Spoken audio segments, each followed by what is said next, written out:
She told Dice, and her plan is horrifying. So, Dice, we Absolutely. love you very much, and we're sorry.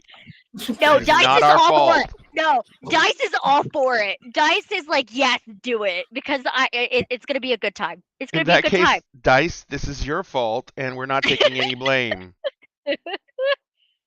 I know nothing. I know nothing, I hear nothing, I see nothing, I say nothing. Ladies and gentlemen, hi. Welcome to Dinner and a Game. We hope you guys are having an excellent, excellent night. We are back for Emerald Sanctums, folks. I hope everyone's excited about it. Guys, how are y'all doing? I'm here. I'm sick, but I'm here. I'm alive. I'm jazzed to be back. I know, Very I'm sick excited. too. I'm sorry. Yeah, I very missed happy to see you guys. everybody. I Very missed happy. everybody. Yeah. Me too. I missed everybody too. Ollie. It's never fun when you have to take the break for the holidays, but trying to actually play games during the holidays is almost even worse because the schedules get so bad. Yeah, I was supposed to run something, but I was busy setting things up for the new year. Yeah, but basically, we're here. We're back, ladies and gentlemen. Thank you all so much for joining us tonight. We are going to be playing our World of Darkness 20th Anniversary Edition. It's called a Orphans campaign, but basically what it means is I didn't want to limit anyone down into playing like one thing, or like vampires, werewolves, or anything like that. So instead of limiting everyone down to play one thing, I said let's play everything. And this is a kitchen sink game, as some people like to call it. But I think it's a lot of fun, and it definitely takes the chaos to a total different level, I would say. The nature with gaming is that your groups always change. And Ivy had to drop because she had a bunch of other stuff come up, and she's working a lot with Dice Cream Sandwiches and in her own projects. So Ivy is not playing with us, but she is going to hopefully be able to come back and do some guest spots because Vera is definitely not out of the Chronicle, and especially if Pandora has anything to say about it. Yeah. Finally got a Jeef. Finally got a vampire Jeef. Yep.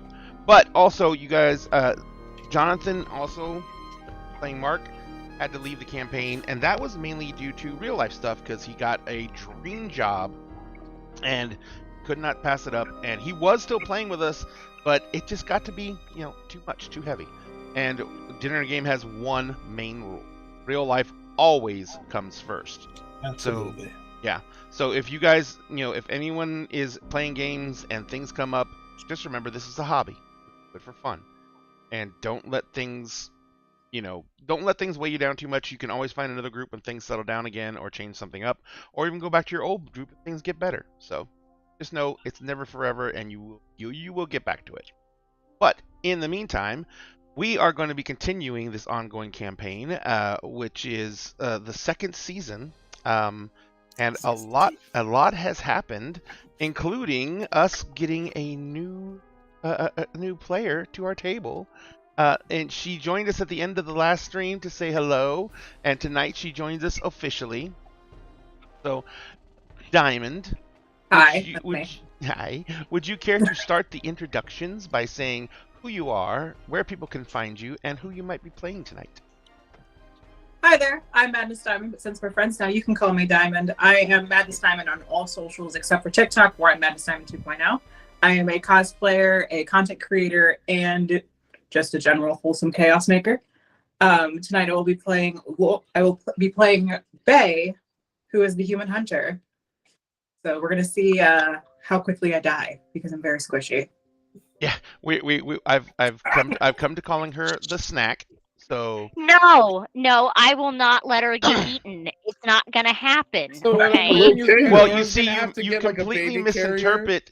And just I was gonna say you completely misinterpret my term of snack because yeah, she could get eaten by something, but your two Lotharios that you basically run around with on your arms, Fabios on call. I mean, you haven't put leashes on either one of them, so you don't know how to make them heal yet. So It's true. I still think that anything that happens to the new one should just ricochet back onto Finn for the bit. Finn's gonna fucking either shave his head or dye his hair.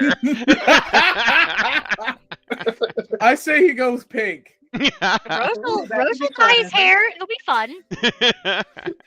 Fun. It'll be marriage bonding time. Luckily You enough, have to unblonde him.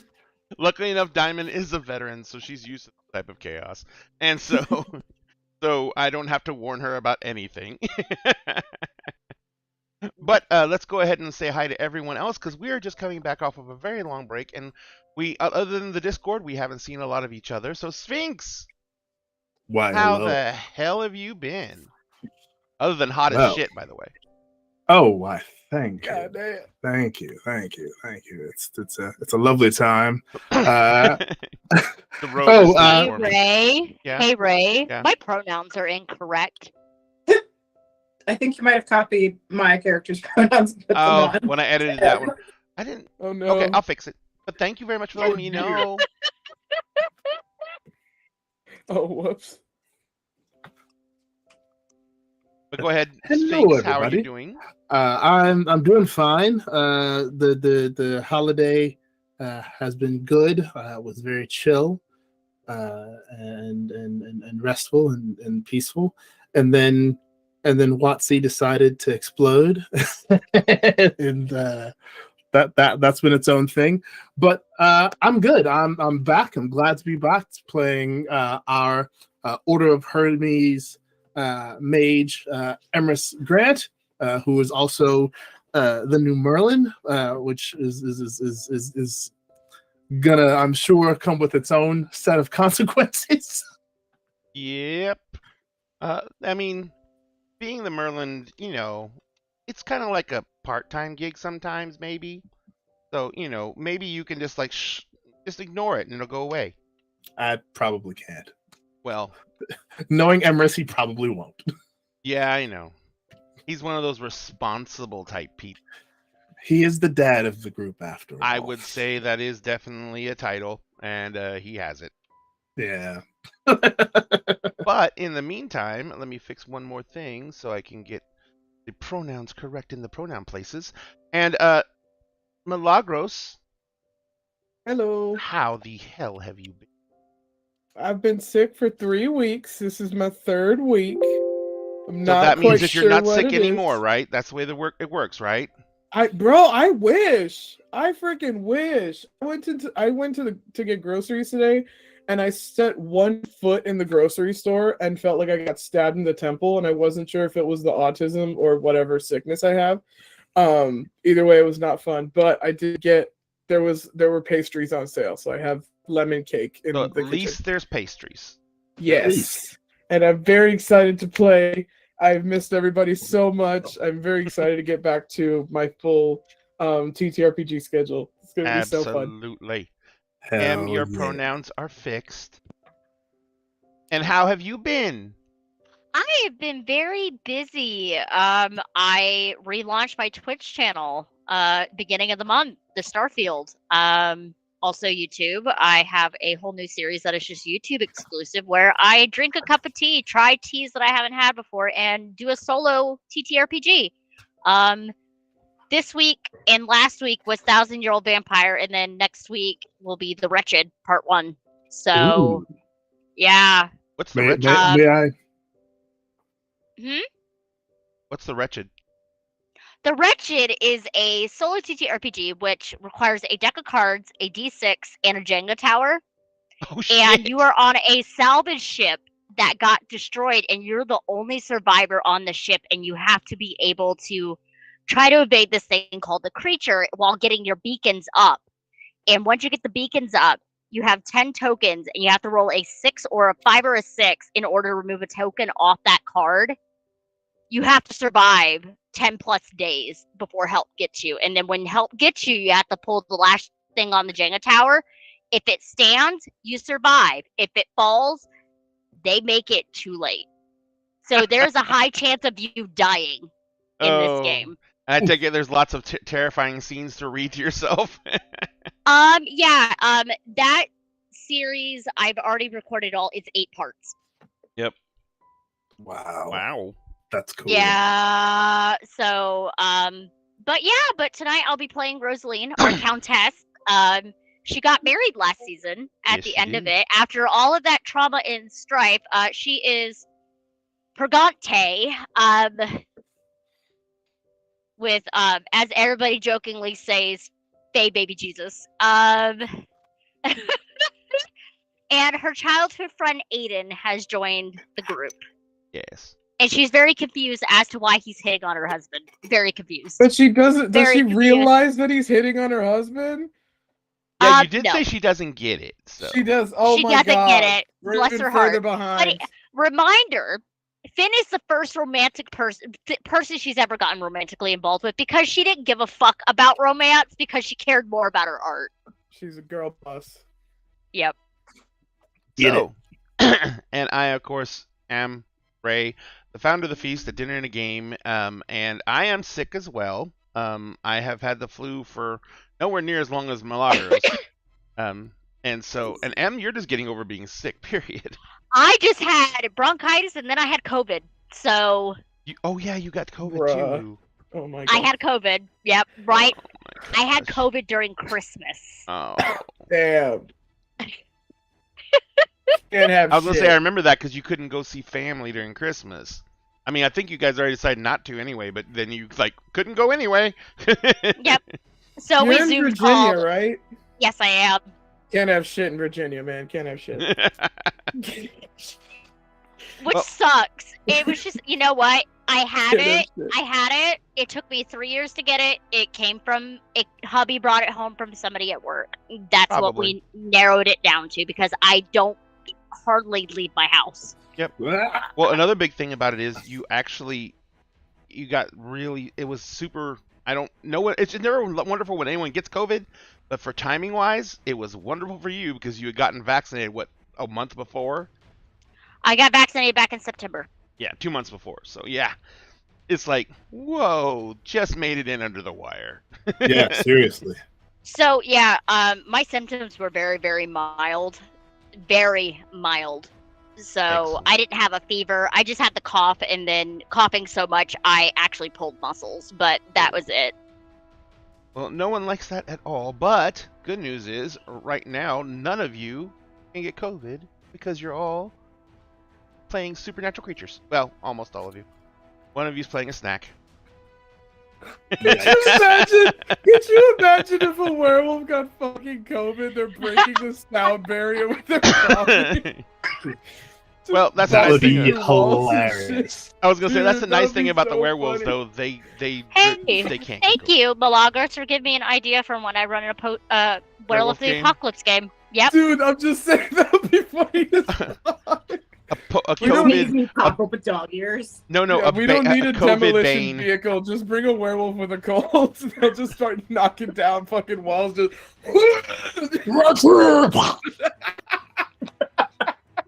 It's Yes, the plague, please. ladies and gentlemen. So, when we left off, actually, who wants to do the recap? Anyone want to do the recap?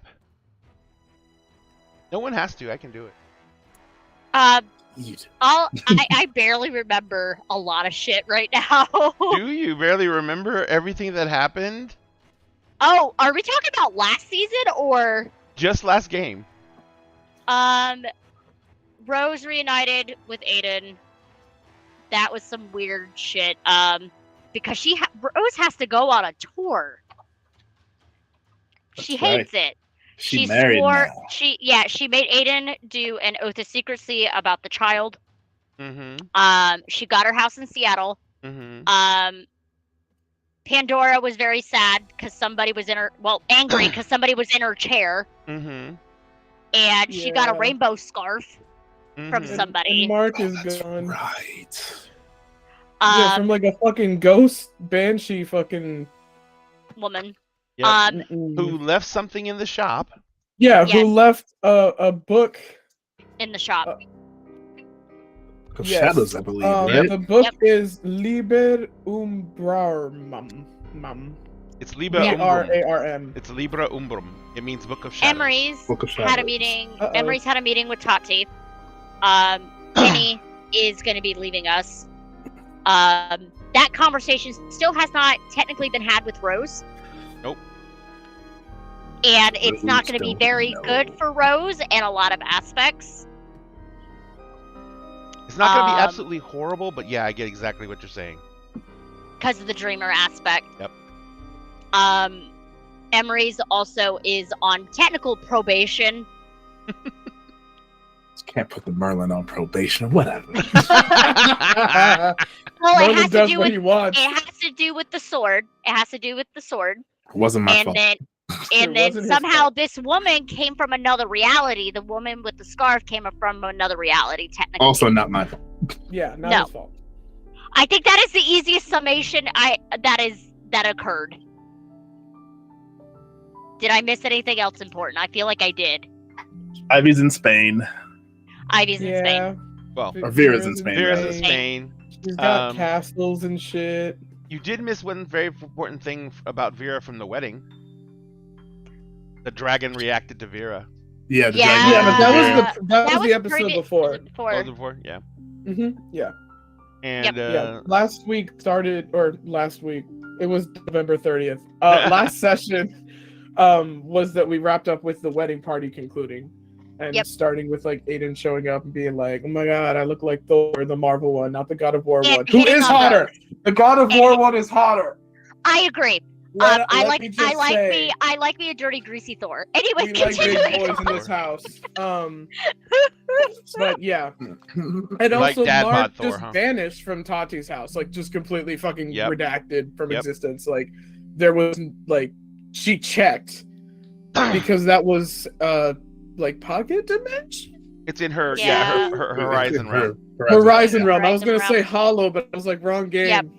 Wrong game. Rose was also going to look into what about Murder Hobo. Mhm. Uh oh. Yep. Yep. Uh oh. And I do believe that did Tati take the book, or did she leave the book with you and she was reporting it to the council? I think She she took the did that. book. She took the book. Yeah. Got it. All right. 'Cause they don't want him to have it. Yes. I And shouldn't have. the only But confirmation also you have she- for sure is that both the book and the Banshee are not from reality. But that Banshee. she had been visiting every day since we left Yep. originally, and going to the Couch and Quill and just kind of hanging out there. Vibing. Mhm. Yeah. Yeah, she's been buying a bunch of stuff, and Mhm. like I think she ordered the Oh. same thing: chai tea and sugar cookies. Yeah. Sus. That's Very sus. All I right. love chai tea, but it's still sus. Let's go ahead and start out with Bay. Oh, Right off So- the jump. I love it. Bay, how long has Bay been in Seattle proper, Simon? Bay has probably been in Seattle proper for about a little under a week. I remember They you drew- saying you were there. Yeah. They drove into Seattle. So, and they have kind of been just sleeping in their car. Got it. Because- Got it. Cheaper. Thank you very much for the subscription to Disciple of Discord. We really appreciate it. So Oh my there, god, thank you. yes, there is. You've been staying in your car and basically doing the whole finding relatively safe places to park. Whenever how is Bay making funds right now? Bay has a tech support and occult PI service Mm-hmm. where they advertise it online. Got it. And they have their own little blogspot website where Mhm. they basically offer out their services. And the last job that they had was to track down a coterie of fledglings who had been reported missing. Bay But- and Emmerich should talk. Mhm. Emmerich also has The, his PI license. The job went bad, Yep. which caused them to flee Yep. and decided, fuck this shit. I'm not getting paid enough. I'm leaving. Gotcha. So they have just been taking up any really random odd jobs, looking for someone's cat, Gotcha. looking for cheating husbands, doing the crap work of detective work. Gotcha. Dealing with mortals. Dealing So, with the nickels and dimes of the situation to put Yep. gas in the car. do you list yourself as any type of supernatural PI, or do you just list yourself as a PI? A PI who is willing to hear the weird Got cases. Got it. The weird and the unknown Yeah. and the unspoken. Yeah, I was just wondering how close you came to the Harry Dresden aspect of it, of wizard for hire. No, not quite. So you've been in Seattle for a few weeks. You said a short period of time, and your main thing has been like, you had a little bit in savings, so you can travel money and basic like that. And so now you're doing the whole trying to decide if you're putting down roots here Mhm. or if you're moving on.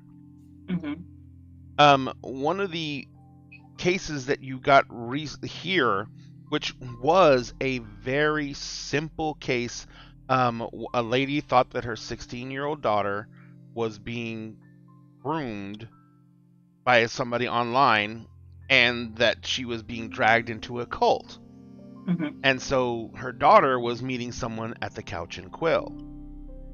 And so you were hired to follow her, and you basically discovered that, she was interested in, learning more about pagan religions and cultures, and her mom was sending her to a private Catholic school, so Mhm. she could find nothing in the school libraries, nothing anywhere, so she was going online to boards, and she actually met a coven who practiced out of the Couch and Quill. And of course, they were like, she went there, and you even, basically, you kind of like, because the coven is open to people who want to come in and ask questions. So you use the principle of, well, then I'll just come in and ask questions when she's asking questions. And the coven has like, a reading circle where they all sit down, and they put through different items that they've been researching to give each other knowledge and share knowledge freely with each other within the coven. And they'll usually invite new people to those meetings in order so they can ask questions, and if they have anything they want to, any deeper questions they want to, individual members of the coven can take them aside and, let them know what they can do and what they could find for assistance. Mhm. So you followed her there, and you attended a couple of meetings that she went to at the same time, and you discovered that it literally was just people who were, into worshiping things that were not traditionally worshipped, practicing older religions and stuff like that. The young girl seemed to be very, very actually interested in it. And she, no one there. You did a couple of quick background checks, just simple background checks looking for felonies and everything like that. No one in the coven was anything more than what they seemed. It was just a bunch of people who were, not living the standard lifestyle. And so, you were preparing. You were actually you'd actually taken to hanging out at the Couch and Quill, because they literally, you buy one cup of tea, and they would let you sit there all day long, reading books and nursing a cup of tea. So it was a way to get out of your car for a bit, and they had free Wi-Fi, and you could plug your laptop into the chargers, and so it kind of became. Whenever I was on the road a lot when I was contracting, my version of the Couch and Quill was McDonald's wherever they were. Quickly became a very simple and cheap home base. Yes. So you had been coming there pretty much, and you got that case like the third day you were there, which was good because you got to bill her for like 3 or 4 days before you're like, oh, I can't take this person's money anymore. Completely innocent. But you did do your due diligence. You did do background checks on several of the members, etc., etc. And so, once you submitted the bill to her, she was both relieved that you didn't find anything negative about anyone in the group, but she was also very not happy about her daughter. And on you came back to the Couch and Quill because you had a suspicion, and for the next 3 nights, the girl never showed up. Yep. But there was, on the last night when you were like, okay, well, I don't know what I'm going to do at this point, but you know, she's underage anyway, so there's nothing I can really do for her. And so, but and that on that night when you're kind of like doing the whole, yeah, she's gone. There was a very odd situation at the Couch and Quill. A woman you didn't recognize had come in. The staff treated her very familiarly. She Milagros, give her a description of Pandora. Okay, so I play most 3 out of 4 of my active TTRPG characters is big. They're big lesbians. We use the brand and it's like 6'8", fucking buff. Even without any like alternative form, like she body builds. She has her hair cut into kind of a mohawk style, and it's usually like silver, but her roots are probably starting to grow out. She's always wearing, no matter if she has like flannel underneath or like t-shirt or anything, she always has a denim vest that's covered in patches and pins and stuff with like anarchist and queer liberation slogans and stuff and symbols. She's always wearing some kind of like combat boots or steel-toed boots, and she has now a bracelet made of pieces of a rosary and a tungsten ring with turquoise in it. And she also has like a light brown beard. So you see this person, and they come walking into the shop. You know, one of the clerks greets them by name. You do go by Pandora, right? Yeah. Okay. Greets them. Say, hey, Pandora, and she, you know, she kind of nods and waves and walks over. She goes to a certain area in the shop that you've never really been back in. It's like way back in the racks.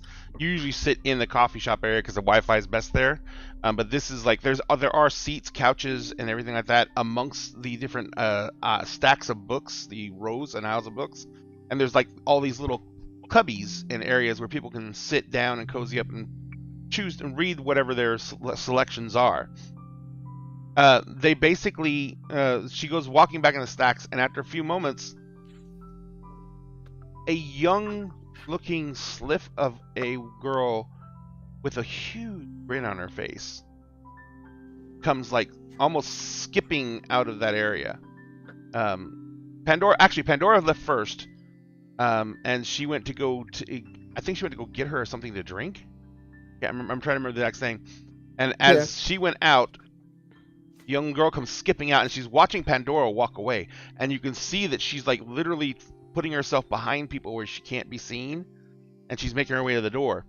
You see Pandora kind of walk back to where she was back there with a small cup, and then she turns around and comes back, and she's got a big book in her hands, and she's looking, and you see the girl's just slipping out the door. Pandora walks over to a very distinguished gentleman, says something to him, hands him the book, and then goes running after the girl. What would you do at that point? Have I seen that girl here before? She's there. She's been there every single night you have. She comes in, she buys 1 or 2 books, she gets a cup of tea and a bunch of cookies, and she goes and disappears into the stacks. You assume she went to go sit in one of the cubbies and read. And I've never seen this new person before. No, but the people working at the shop obviously know her. Oh, and the guy she hands the books to is he's obviously someone who works at the shop, because he's like behind the counter. You've never seen him either. What is the overall vibe of this place? Is it mundane? No. Okay, because Coven's meeting in a place publicly, it's the 2020s. Like, that's fairly normal nowadays. Mm-hmm. Bay is from the generation of joined a coven via Tumblr. You can tell. Here's one big indicator. You can tell that this place has been swashed probably this morning. So there is the essence. There is the smell of the burned sage. Mm-hmm. You can still smell the smells of burned sage, which means that every morning this place is ritualistically cleansed. definitely something to do with, like, Faye is conflicted between I should maybe follow them, but I should also keep out of that if I'm not being paid. Mm-hmm. If you put it this way, would Bay hesitate more than a minute? They would have paid attention once they realized that the girl with the big smile was trying to hide behind people. Mm-hmm. And it's more of a, are you trying to hide from everyone, or are you trying to hide from this one person that just popped in? I'm going to give you this. We're not going to do like a roll for it, but I'm going to give you this. One of the last things that you note, because like your eyes followed Pandora when she went to talk to the gentleman, hand the book over, and then as Pandora turned around and walked back towards the stacks, you saw the little girl who had gotten all the way to the door. You saw her pause and wait. And then Pandora comes back out of the stacks and starts looking around, and the little girl takes her scarf. She opens the door to where wind comes blowing in, and she throws her scarf up behind her to where it's all flapping in the breeze. And then she's looking over her shoulder and grinning, and she runs out the door. And as the bell jingles on the door, Pandora looks over, and you can tell that the only thing Pandora can really see is a scarf trailing out the door. And then Pandora books it after her. They would have definitely wanted to try to see what this is about. All right. Seeing how deliberate that act was, it's definitely, oh, there's something going on here. What is this? So Bay would go out the door. Mm-hmm. I remember what Pandora did after that. Bay would go out the door. You would see, by the time Bay got to the door and got out the door, you would not be able to see the girl or Pandora anywhere. Only thing Bay could actually see at any point was, because where the Couch and Quill is, it's in a neighborhood. And it's on kind of like the edge of a hill going up, and the hill rises up from it. Down the hill, on the corner where 4 streets meet, there is a street light. And as you're looking up and down the street trying to figure out where they went, you see a huge canine creature, like a dog, but it looks like a fucking wolf, run under the street light and keep running, and it's running really fucking fast. And it's you've seen wolves, you've seen lupines, haven't you? Werewolves. It's an actual wolf. It's big. It's not a dog. And it just takes off on the street, but it's already like almost a block away. It's moving fast. There's no way you could keep up with it on foot. He's gonna head back in and decide to head back behind the stacks. Okay. Where they've seen the girl go and then the woman go. So you go back behind the stacks, and you see that there is a huge... Oh, Pandora, describe your favorite chair. Okay. The coveted chair. It's ginormous. It's a big, super duper duper like overstuffed leather chair. Probably like can recline, but she keeps it like right up against the wall. It's got like the big like kind of fold over armrests. And it's got like I think that it's because it's like in the Couch and Quill, it would be like well taken care of. Like the leather wouldn't be like allowed to like crack and splinter and stuff, because like, you know, people are using it. That makes the shop look bad. But like it is a very well loved chair. There's probably like indents where like tons of people have sat in it, and the leather's probably like kind of a different, maybe darker brown in that area. It's beautiful. It's so comfy. And sitting right beside the chair, there is a small round table, and there's a lamp kind of like off to the side right beside the chair that puts light perfectly down to the chair for reading. And it is basically in the back corner of the store. So there's bookshelves to the left, and then the back wall of the store is to the right. And there's 2 windows right there on the back wall of the store that do let in light as well. There is on the little table, you can see that there is a cup of tea that looks like it's fresh, and a small plate with a bite and a half of sugar cookie on it, which you've seen that girl order before, and that's what she consistently orders. But that's all that's there. Oh wait, Pandora, you didn't even bring a code in, did you? Alright, yeah. No. Oh, yeah. So yeah, that's all that's there. But as you go up to the chair and instinctively you just check it, it's warm.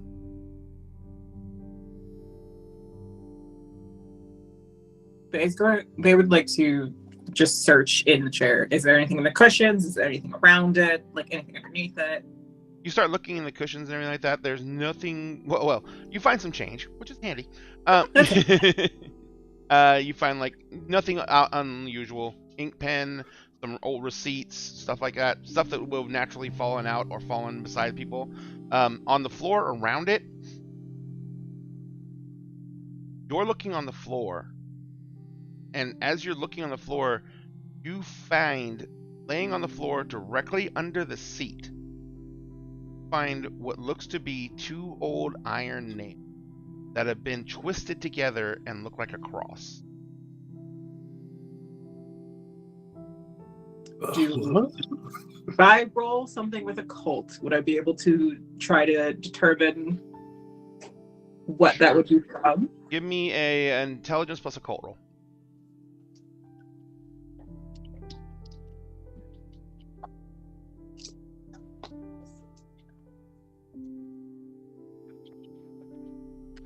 What are successes? Anything above it? Well, in this game, the successes vary on based on what I consider the difficulty to be on this. This would be about an 8. Oh, I meant like numbers since I'm rolling d10s. Oh, I give you the number for the die, Mm-hmm. and so you have to roll 8 or higher to get a success on any of the die. Okay, well I got 2. Okay, perfect. Number 1, those are not modern nails. Mm-hmm. Those are old turn of the century nails. Mm-hmm. They are iron. Number 2, an iron cross was often like people would take these type of things and they would put them in the heel of their right shoe to ward off Fae. Mm-hmm. This one is much bigger than that. This looks like something that was designed to like be put in a house or something like that, and it is normally used to disrupt magic or break magic or protect from magic. How big is it? It's only about like 3 inches long by 2 inches wide. Bae's gonna take that from under the chair and slip that into their pocket. Okay. Yeah, if it's it's cold. And just take it back to where they were sitting, and they're gonna pull that, kind of put it in between the pages of their journal and close it, but then start just looking up iron crosses on Google, just scrolling. Yep. And so basically you get a plethora of information. What of it is useful to you at this point, you're gonna have to like kind of pitch through and dig through. So, but you can make another roll for that later on, see how much detail you can get out of it. Over the next few minutes, you see Pandora come back in. The other gentleman has gone downstairs. There is a door downstairs. You know that there is a lower level because you've seen other people go down there, and there's another part of the shop down there. But you've never really, because the girl never asked about it or never went down there, although some members of the coven did. You've never gone down there. See Pandora go down there. You see the other gentleman go down there. After about 20-30 minutes, you see 2 of the most fucking gorgeous men you've ever fucking seen in your fucking life, and one of the most gorgeous women you have ever seen in your life, and they are literally like dressing down. They're in shitty sweatpants, with sweatshirts on, and hoodies. Well, except for the girl. The girl doesn't let herself dress down ever. No. She is in a sweater dress, leggings, and a pair of nice boots. Yes. No, her accessories are dressing down, but not her. Yes. But but they look, no matter what, it's like the clothes don't even fucking matter. They are absolutely fucking perfect. They wander Stop in. Cars pretty. Huh? Yeah. Stop Cars pretty. Yeah. And like everyone in the shop stops and looks at them and watches them walk by, Mm-hmm. and no one says anything. The entire shop's activity stops while these people walk through the lobby and then go down the stairs. You see several of the men and couple of men and couple of women start following them and then like shake it off once they break line of sight.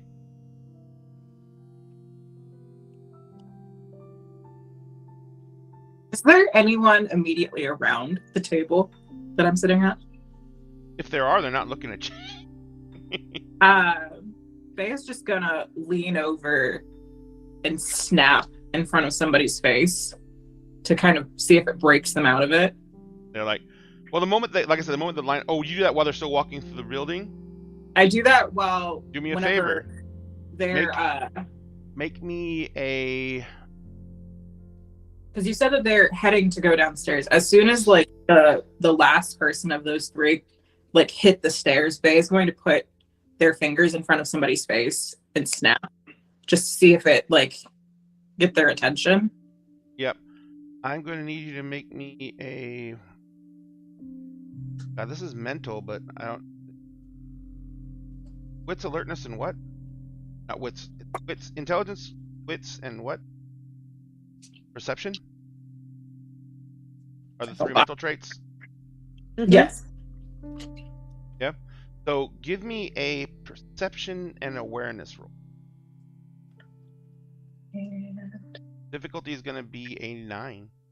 No, it's going to be a 10. Do you mean alertness? No. There's an eye of awareness. Oh, right. Different sheets. Well, awareness is a skill. Mm-hmm. So I'm counting. I don't have awareness. I don't get to be aware of shit. You ain't aware of nothing. You're aware of both. Yeah, you're already aware. I'm already aware. I am so aware. You said difficulty is a 9 or a 10? 10. Which a 10. A 10? 1 success. Shit, that's amazing.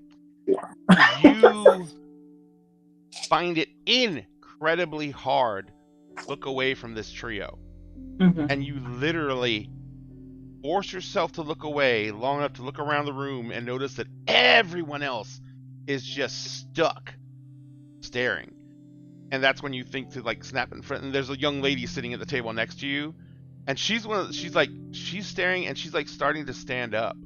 Mm-hmm. And you just like snap in front of her face, and she's like, "Oh, hi, sorry." And then she's like, "Oh," she like looks around. She's like, and she's like gets real embarrassed, and she's like just picking up stuff. She's like, "I gotta go," and she's trying to play it off. Well, that's weird. Because she was like halfway to her feet. Mm-hmm. But it's just gonna look around and contemplate. It's like, I really don't want to have to find another coffee shop. Well, one thing you have noticed is that this coffee shop has a lot of people who fit the mold of being people who are into more occult items. A lot of the a lot of the books on the wall, there's not a lot of histories or even a lot of fiction. There's a lot of stuff on, botany, minor chemistry books. There is stuff on different religions, different spiritual practices. This place is stocked top to bottom with spirituality, different things for different spirituality and different practices. There is also a decent size in the area where the coffee shop is. There's also a decent sized set of shelving that has seasonings, spices, but also a bunch of other stuff that you recognize as bringing this huge list of practitioners' items. Mm-hmm. So this is definitely more than just a tea and bookshop. I mean, there's fiction there too. It's mostly fantasy. Yeah. It's also a lot of the other yeah. A lot of diverse fantasy. A lot of we need diverse books. Yeah. Yeah, I know, but I'm just saying that there's a lot of stuff that is based around the other stuff. Yeah. It's mostly the other stuff. Yeah. Put it this way, you know how big the fantasy section is in Barnes and Noble? That's how big your section is for the practitioners. And you know the section on in Barnes and Noble that's like, you know, for what's a good one that's never really like cross stitching? That's your fantasy section. Sounds about right. So it's highly curated. It's only the highest quality. It's only the best. Yes, I absolutely. picked the Only books the myself. best. I picked them myself. 100%. So were the staff members also glazed Staff, up? you see one of the staff members, one of the gentlemen, taller gentleman. He's like the evening manager. He is like the two gentlemen walk by and he can't take his eyes off either one of them. His eye is darting back and forth rapidly. It's almost like REM. It's like but the other two people who work in the shop in the evenings, it's two other young ladies. They are giggling and laughing and watching everyone in the shop, and you can see that they are literally avoiding looking at the three intentionally. Bay is going to take their empty cup up to the counter and try to talk to one of the female employees. As you take your cup, and these three people are still walking through the room, and you're walking. Oh no! counter. After they're done. Oh, after they've they've gone good. downstairs. So After you walk up. Snapped in the other person's face. Yeah. So as you walk up, she's like, "Refill." Yeah. Who were those people? What people? The three that the entire room looked like they were trying to eye fuck them as they walked by. She kind of looks at you and she says, well, I did see three very attractive people walk by.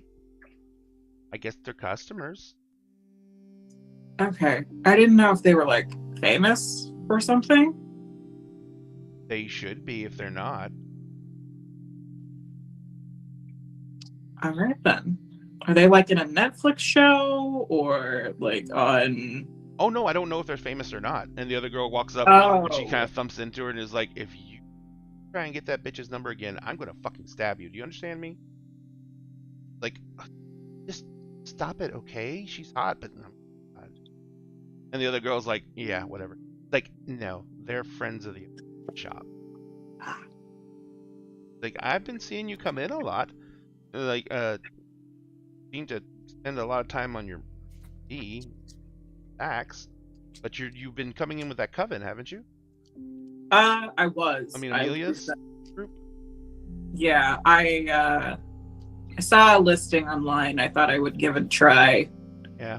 Been a while. Amelia tries to be really helpful, and so she gets a lot of the new people. Have a calling?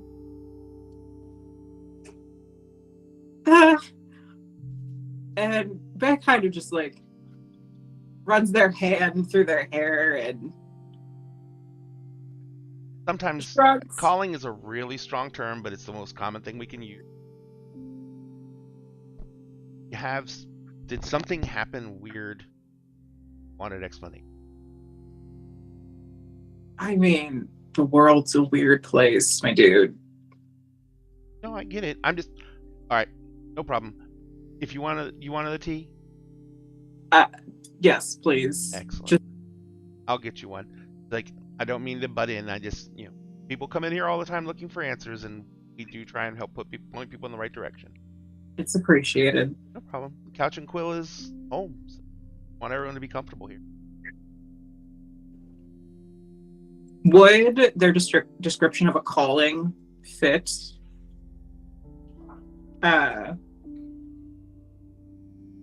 what Bay knows to be kind of the way that mundane people become not so mundane? Their description of a calling is usually something more along the lines to how people find calls to divinity and worship. Okay. Weird shit needs weirder answers kind of thing. Yeah. And they're just gonna kind of keep an eye on that stairwell where they've seen other people go up and down the stairwell too, not just them.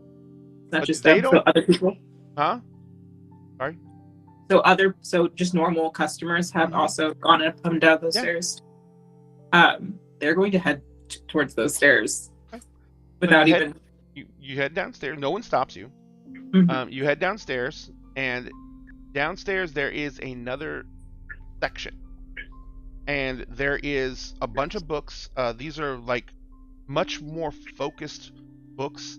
A lot of them are in other languages. A lot of these are dealing with literally very peculiar set of practices. There is even things that say they're spell books. There is a section of that library down there that is like has a cordoned off little chain, and there's one guy sitting there behind a counter with another separate cash register down there, and you on the other side of the chain has a little sign on it that says members only, and you can see that there, and it's the guy sitting in the cash register down there, and he kind of smiles and nods to you, and he says, "Hi, I haven't seen you down here."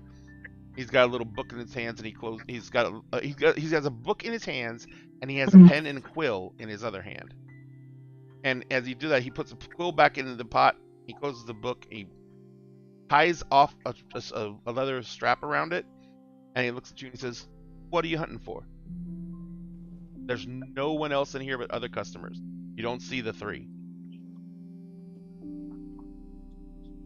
They are going to just walk up with a smile and say, "I don't actually know. I was spending time with Amelia, I think was her name, and her cousin. I saw a couple of them come down here sometimes, so I thought I would give it a look." Yeah. He says, "Yeah.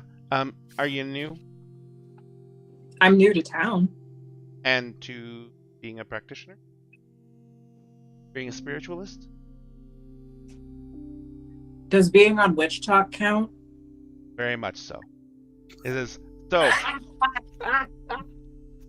upstairs is basically stuff that's for general audiences. People want to discover what's happened to them, what they've experienced. They have questions. Upstairs, people look around and they start finding answers that make sense, and they get put in a direction. Then people, when they get those somewhat answers, they come down here, and then they usually end up talking to me for a bit, and we find out what specifically they're looking for, and I can point them to the right section. And these are all much, I would say, more advanced stuff that has its very particular sets of knowledge that we basically provide them with." I see. Do you have any books on Apollo and that sort of thing?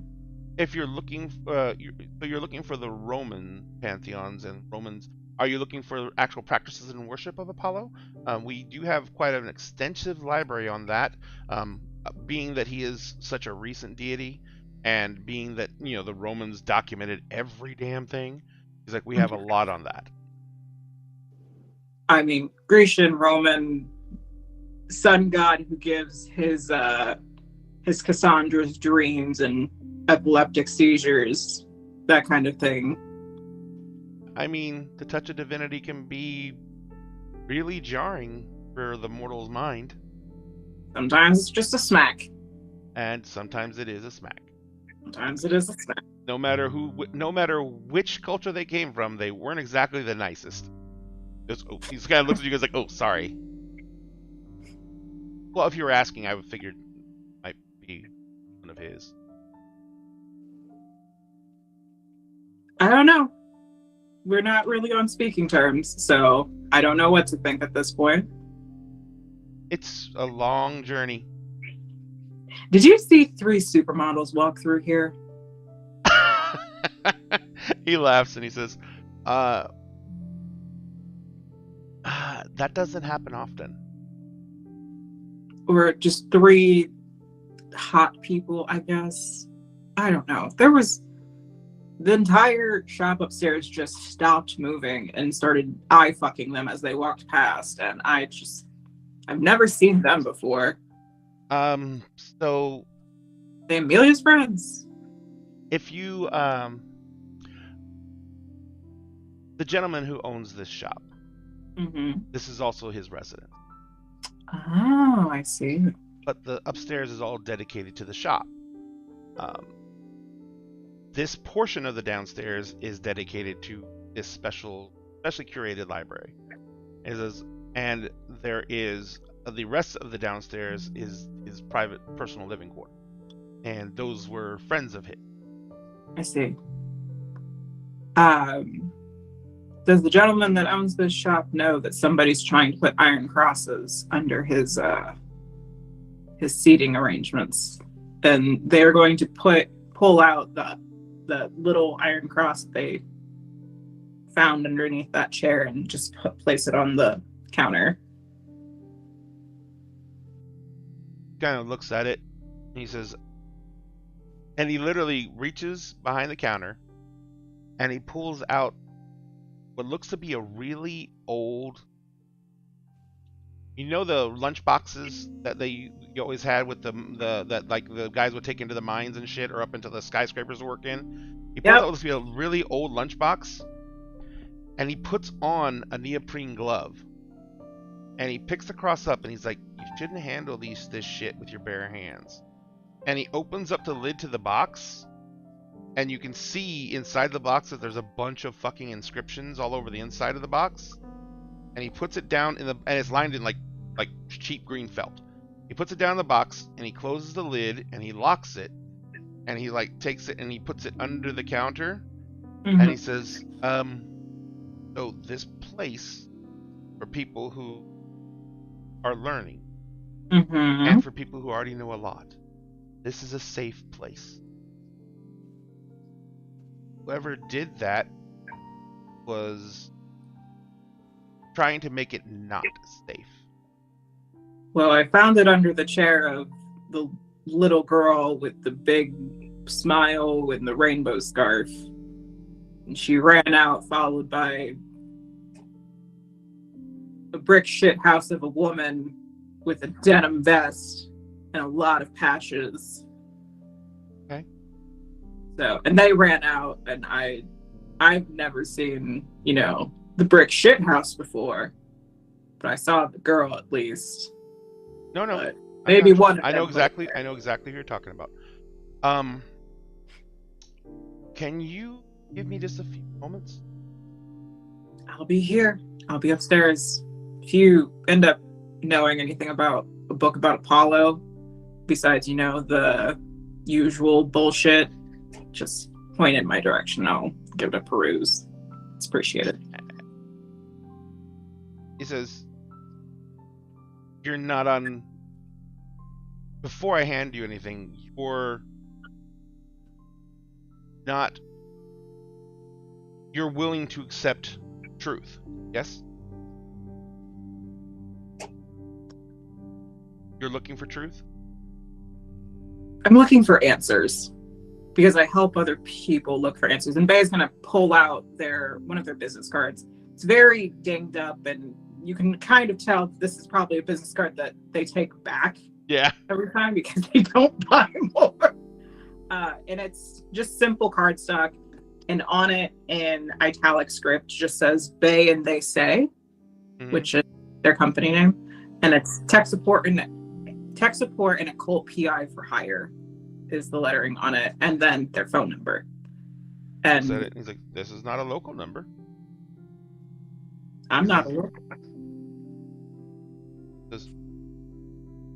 He looks at the card, completely recognizing that it's like dinged up. He's like, hands it back to you, and he says,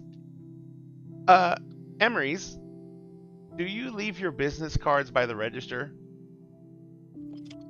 Emerald kind of pokes his head out. No. I'm sorry. I was asking. Oh, you're asking me? Yeah. Oh, yeah, absolutely. Yeah. So he goes down, and there's a little business card holder by the register, and he pulls it up, and he's like, "My boss."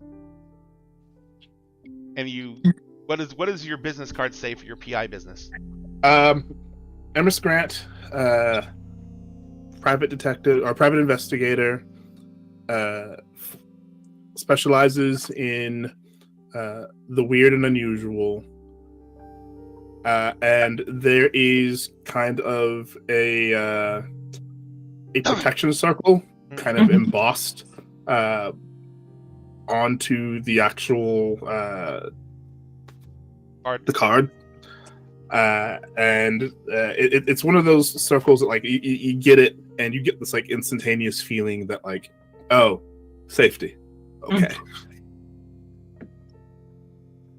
The card actually kind of makes you feel a little better, less nervous. So your boss is weird too. All right, cool. And just like kind of taps the card on the counter and puts it in their pocket, and they head back upstairs.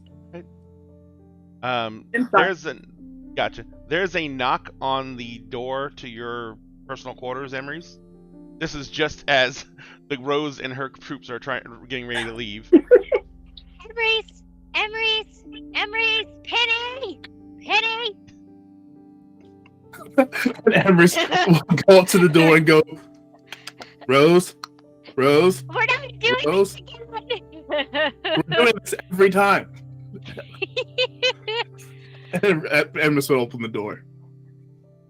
So I'm having issues with the wiffle at the new house. The wiffle. The wiffle.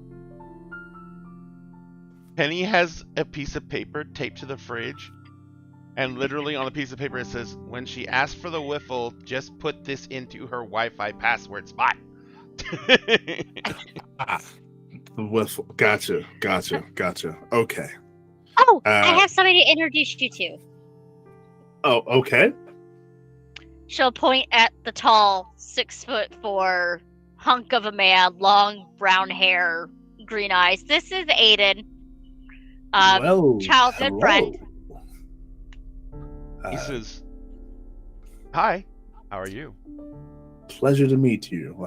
Doing quite well. Any friend of Rose is absolutely a friend of mine. No?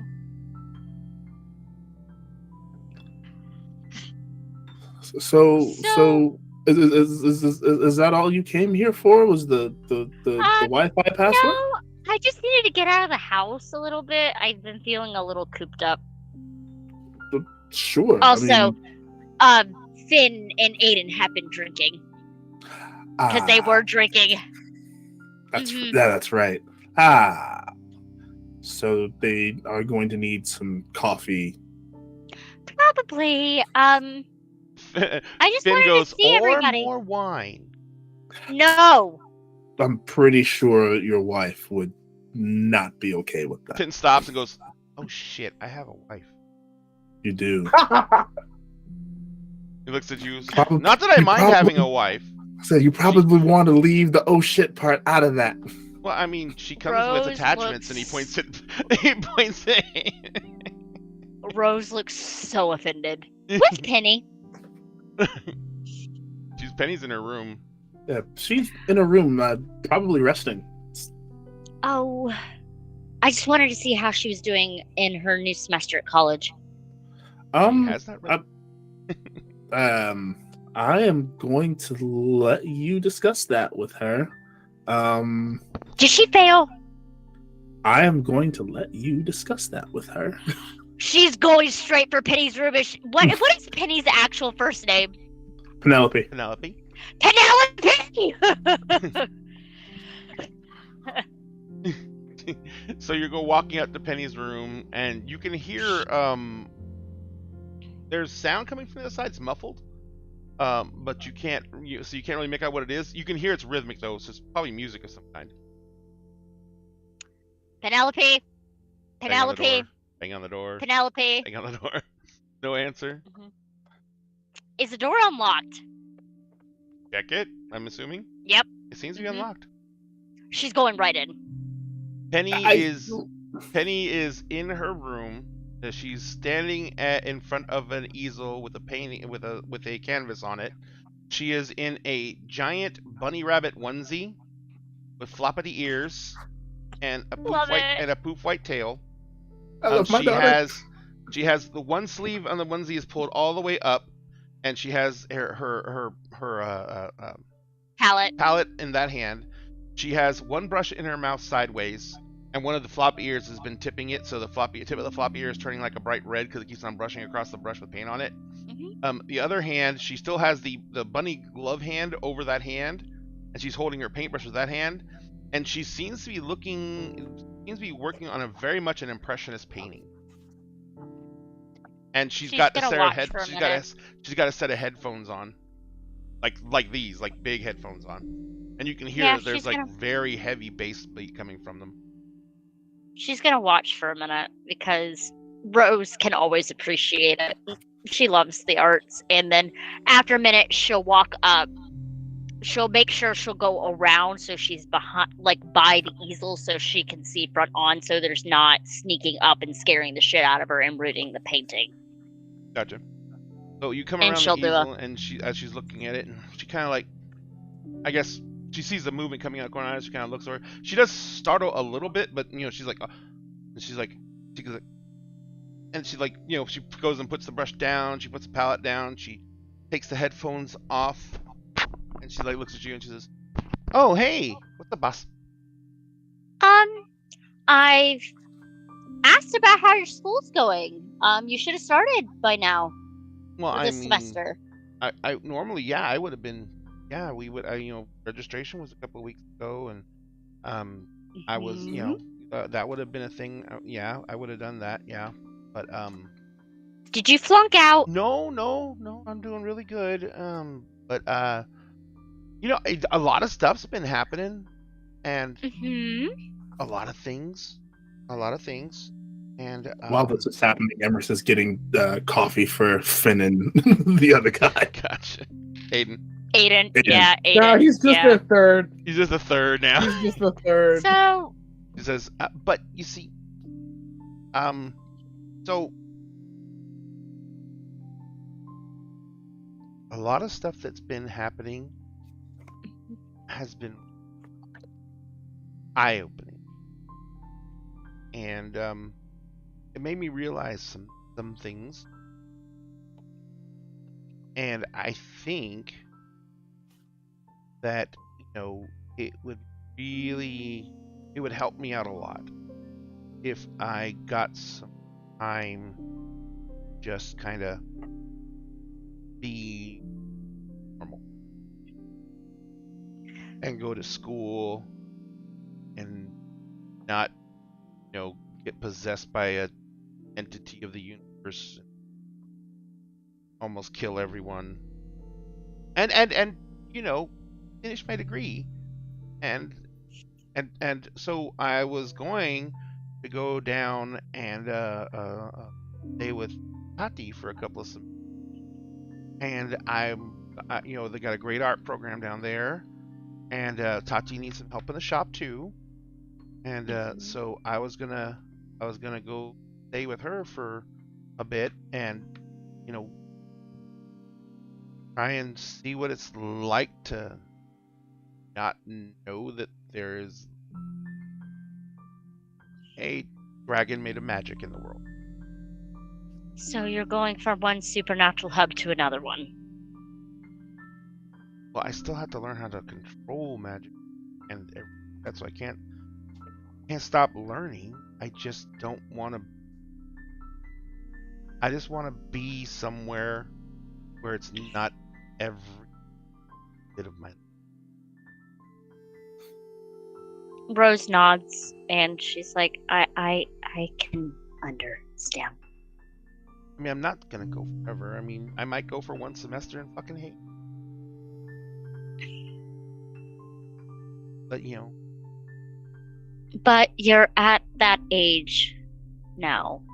boy, Where that sounds you need to- condescending, no matter how nice you say. But here's the thing. Rose is only slightly older I than know. Penny. She's like, no, you're at that time where you need to discover where your place is in this world. Discover who you are. You're at that age, like the early 20s. That's early to mid 20s. That's usually when a lot of people do a lot of self-discovery. Cool. So you're telling me this from recent experience? To kind of listen. That I She was just fucking kinda gets a shit-eating grin on her face. Rose is trying not to lose it emotionally at this moment, and she's like, I know. mine I'm- was a little bit rushed. I know. I think But I call you boss a lot. yeah, you do. But I'm 20 and what? 23. 22. Yeah. Uh, But I had to grow up at a young age.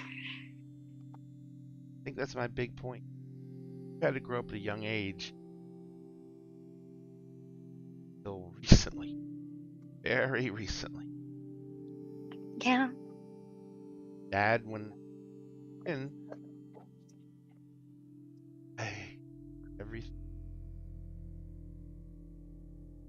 taken care of. I have to worry about. And that was great. It's not a bad thing. I'm not complaining about it. I'm just saying that, we knew that I had magic already, that I needed to learn how to control it. And there was always talk about the responsibility of being a practitioner, safeguarding the world, but I didn't understand what that meant until the world tried to kill us. Yeah. Now I gotta think about, can I even... They all gotta admit I was drunk out.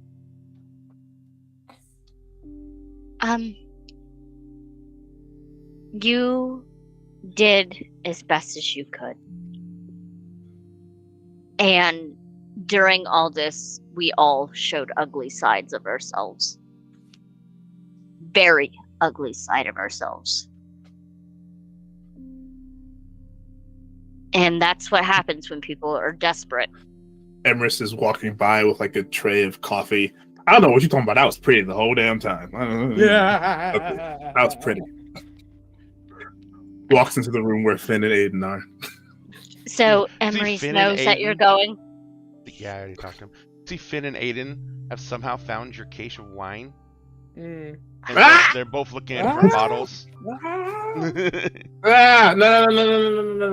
So You want when- girls to yell at you and then yell at me? Hell no. So when are you leaving? I'm not rushing. Not rushing. I know. For everybody, I took this semester off, and I'm gonna make it because I still have to transfer and everything like that. Mm-hmm. So I'm gonna help Dad make sure the shop is set up, go, and then I'm gonna get everything. Start moving stuff down there gradually. I'll go visit Toddy a few times. Long drives and start taking some stuff down there. And I figured I'll be ready to be down there full time at the beginning. Just let me know. I have a gift for you. No, you can always give me gifts. Doesn't have to be special occasions. No, the gift giving on not special occasions is on hold after my credit card bill. I didn't do that. I had nothing to do with that at all. Ever. I didn't. Your first class ticket? I didn't know he was using your credit card. I just thought maybe. Wait a minute. I booked those. Mm-hmm. Oh shit. Never talked to you. No. Now, I need to go check on my husband and the friend of mine to make sure they're not getting even more drunk in here. A friend? She kind of like follows you out. It's like, oh, Yeah, so I'm gonna go meet that's- your friend. Yeah, childhood friend. The one next to Finn drinking like a heathen. That's Read the Aiden. term. He's fighting with your dad right now. Emerald is like trying to He's not fighting. He's not fighting Emery. He's like, you go and take the bottle away from him, and you're turning around with the bottle and walking away, and he kind of looks at Finn and he goes like, and he pulls the bottle out from behind his back, and he's like, chicanery is the best.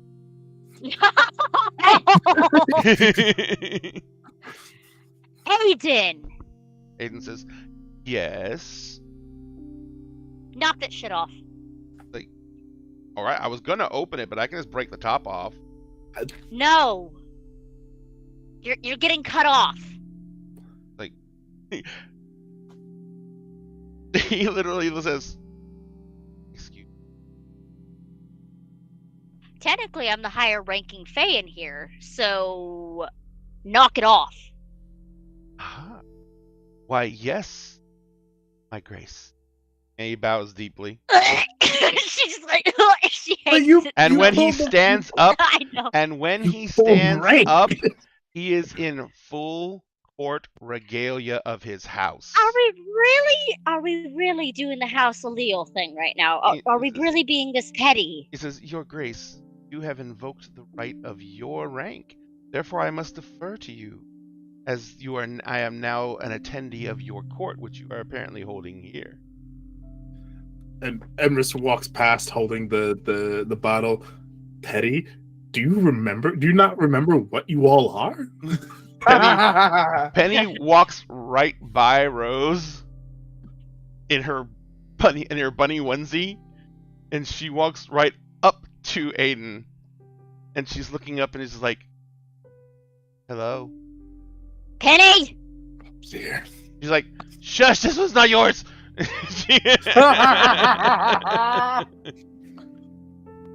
Emrys turns back to Rose. I swear to God, if he gets her pregnant, I'm dropping a house on him, and then I'm Well, coming the good after thing you. is, Fae can't really get people pregnant with the, Says the you know pregnant what?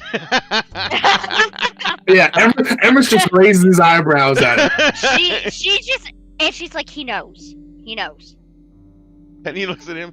Penny is looking up at Aiden, and Aiden's like looking down at Penny. He's got this like small little grin on her face, and she's like, "It's okay if I get, don't mind." I'm mine. Penelope? Absolutely not. Penelope, Alieta Guerra Grant. Aiden like puts his hand, puts his fingers under her chin and raises her chin up a little bit, and he's like, "Are an absolute." And I thank you so much for the flattery.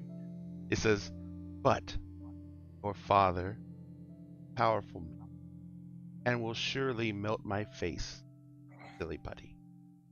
Says, After I drop the house on you. he's like, and No, apparently Rose has that he look. has a surplus of houses to drop upon people. So he kisses her on the forehead, and he says, "So I am afraid that I'm going to have to say that I will not be pregnant you." Rose has that look of, it's almost murderous intent. If smoke could come out of Emrys's ears, they would be. I feel like Emery's and Rose are standing at each other looking like very pissed off parents, even though Rose is not the parent. And not much older than Penny. No. And Penny looks up in his eyes, and she like this gives a big sigh, and she says, "Okay."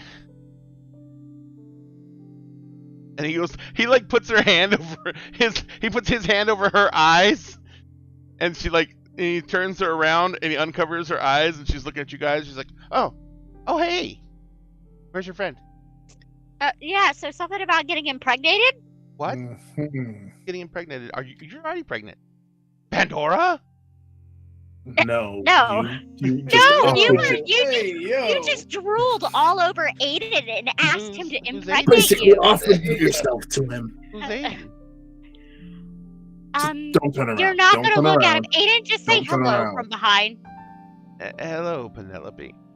And she's like, hears his voice. She's like, "Oh shit." He's Yeah. just like me and Finn. I mean, you guys are pretty, but I got used to you. I couldn't even think. Clearly. Yeah, he has me outranked on the pretty. Which is a difficult thing to do. Fucking mortifying.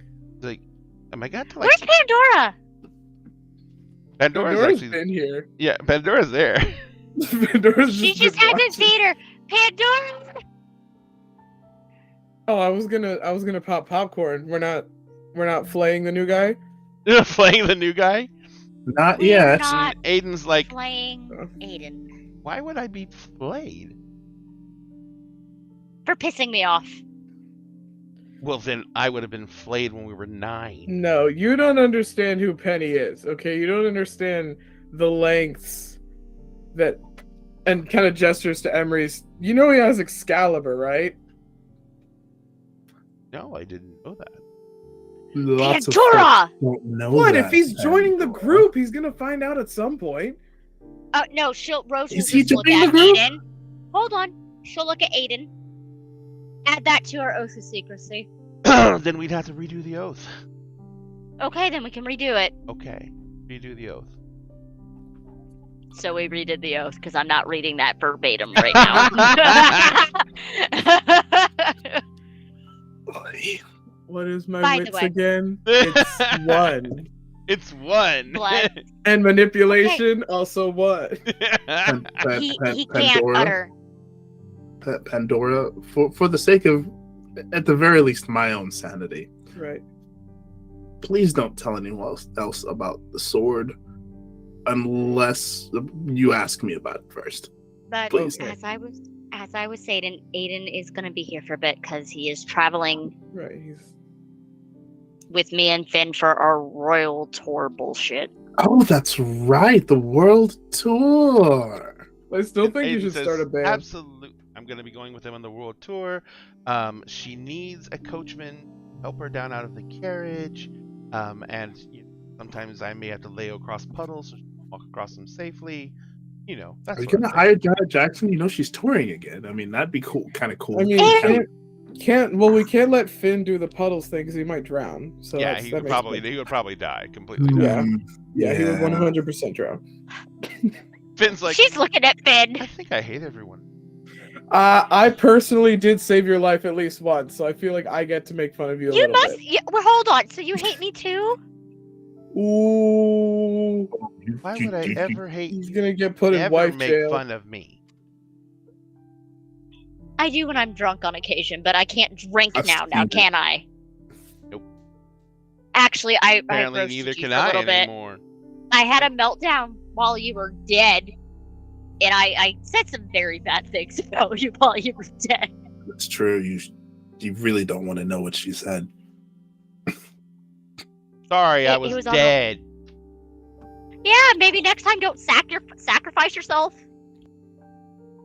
or die by a banshee, or get killed by Queen Maeve, Mab, or what was the other time? That Oh, the you other like time was just a fall bad down dice some roll. stairs? You just fall down the stairs one of those No, times. it was out in the No, woods. literally. Yeah, out in the Oh, woods that's after the right. That was the banshee. banshee. That was the Banshee. banshee. That was That was just the a banshee. bad dice roll. Right about now, there's another knock on the door. Hello. Is like the door opens, and normally you have one person who works downstairs because no one's allowed to take stuff out of that room unless they've actually paid for it. Because some of that stuff can be very, very bad, and no one can be admitted into the back area unless they are vetted by you or someone else in the store first, so they can be allowed back there. But one of your employees, his name's Tom, and he looks just like Tom from Facebook. So he comes walking downstairs, and he's like, "Sorry to bug you, boss. What's up, Tom? So some lady just showed up. And he had a charm with her that she found in the store under a chair. What And- kind of charm? It is a protection ward against magics. Here. Someone would have had to have smuggled it through wards somehow. That's would be a really difficult thing to do. Where is this woman? Upstairs, she said she was going to wait. I'm called up to the coffee shop and told them to buzz down if she tried to leave. Okay. I'm just gonna turn to everyone else. I'm gonna go look Do you into need some this. social help. Maybe. Although you do tend to have a, you know what? Yes. Yes.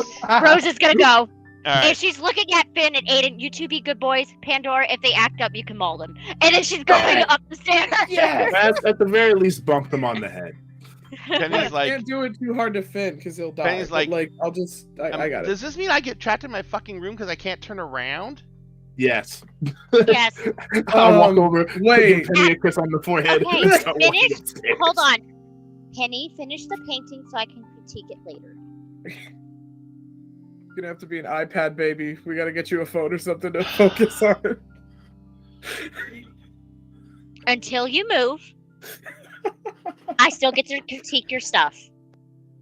I don't mind That was the deal. critiquing. I just remind the whole I can't fucking walk forwards in my own house thing because you can't find people who are normal to be friends with. I'm mean, it is- sorry that I grew up with this guy since I was 8 years old. My bad.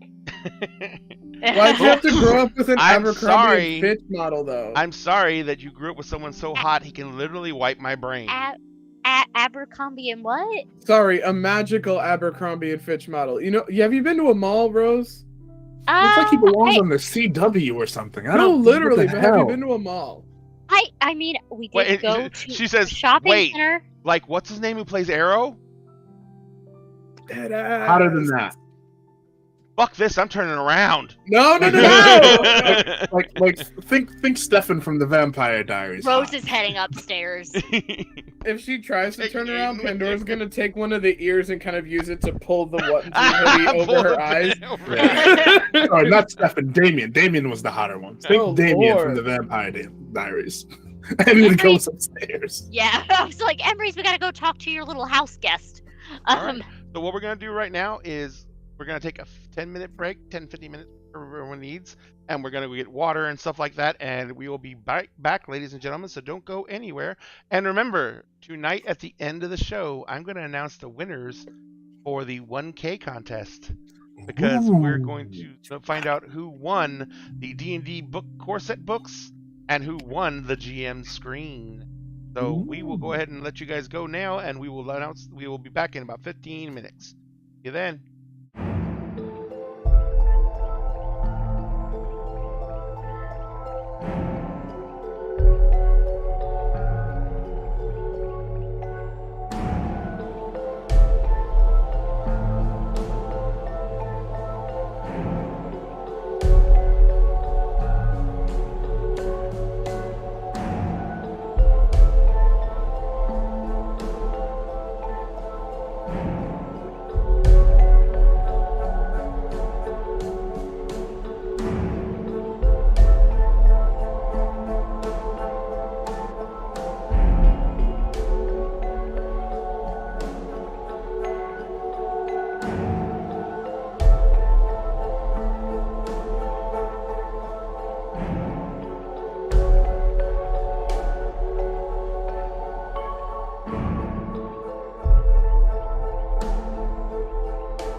And we are back, ladies and gentlemen. Hi, thank you very much for letting us take that break. We really appreciate it.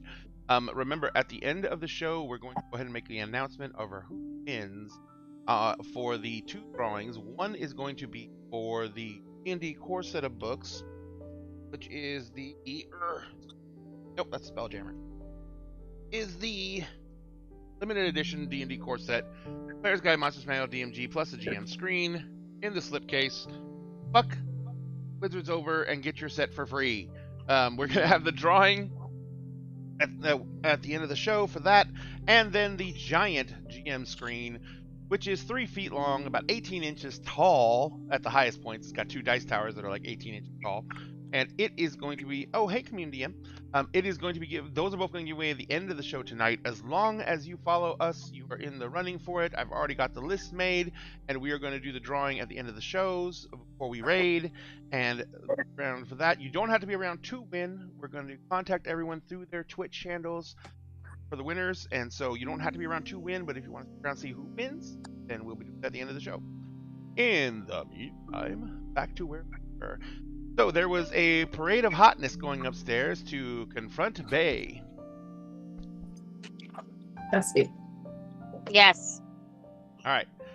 So you guys come out onto the floor of the shop, and everyone is there, and they're kind of like, once again, the shop grinds to a halt.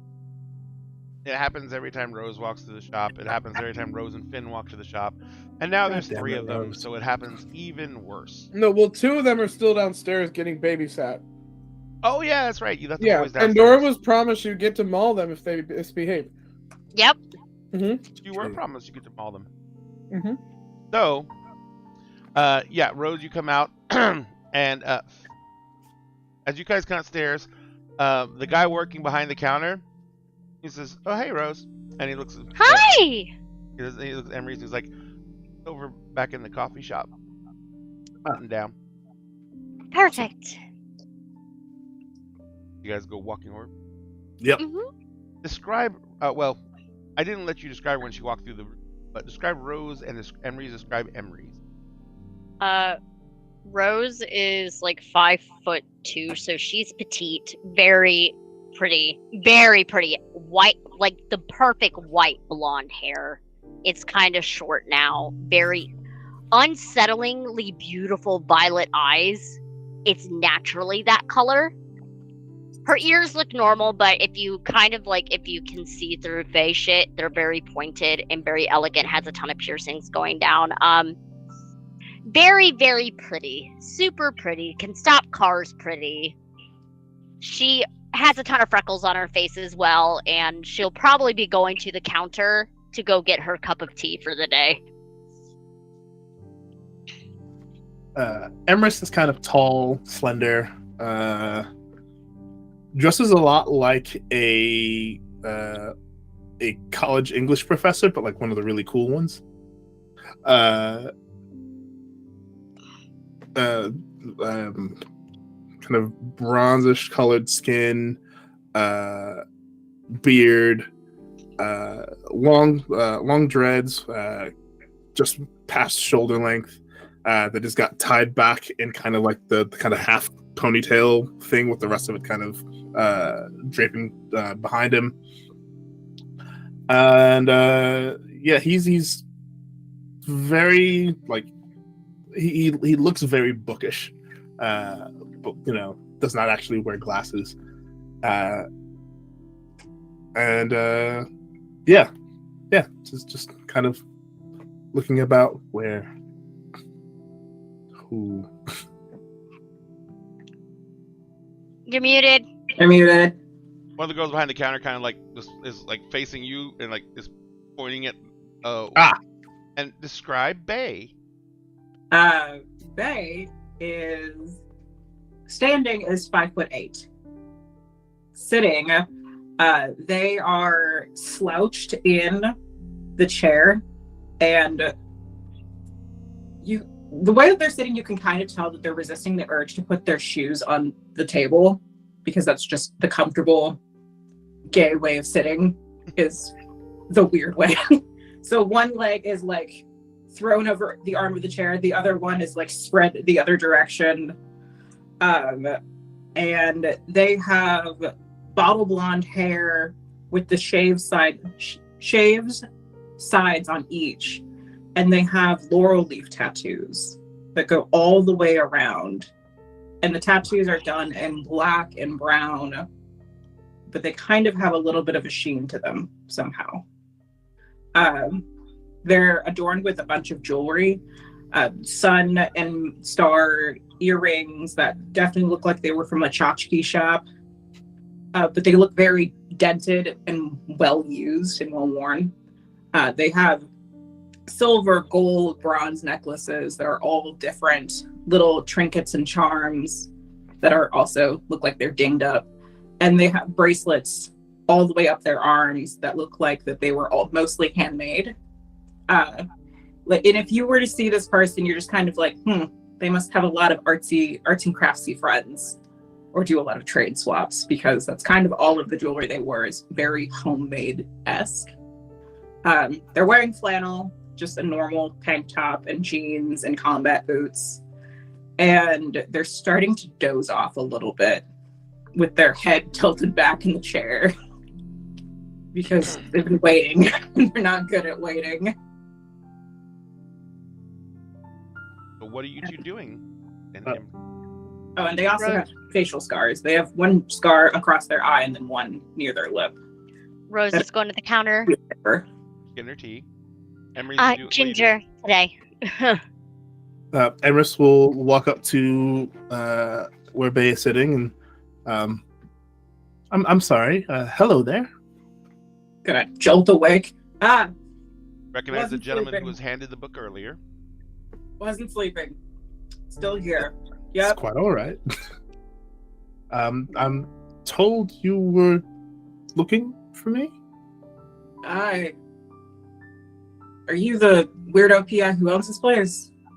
Yes. Hi, Emerus Grant. And I extend my hand. Bay will take his hand and say, Bay Edmonds, investigative journalist who deals in weird shit sometimes, and tech support.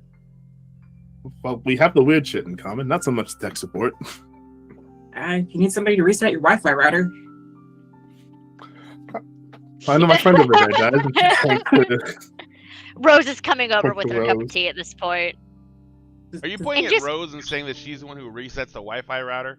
Or that she needs help resetting the Wi-Fi router. Oh, gotcha. She'll plop right next to Emery's. This Bay, glassy-eyed at. You saw her before and you made your check then. So I usually let the checks run for a bit. It's like kind of like the first time you see them during for the day. It's kind of like eh.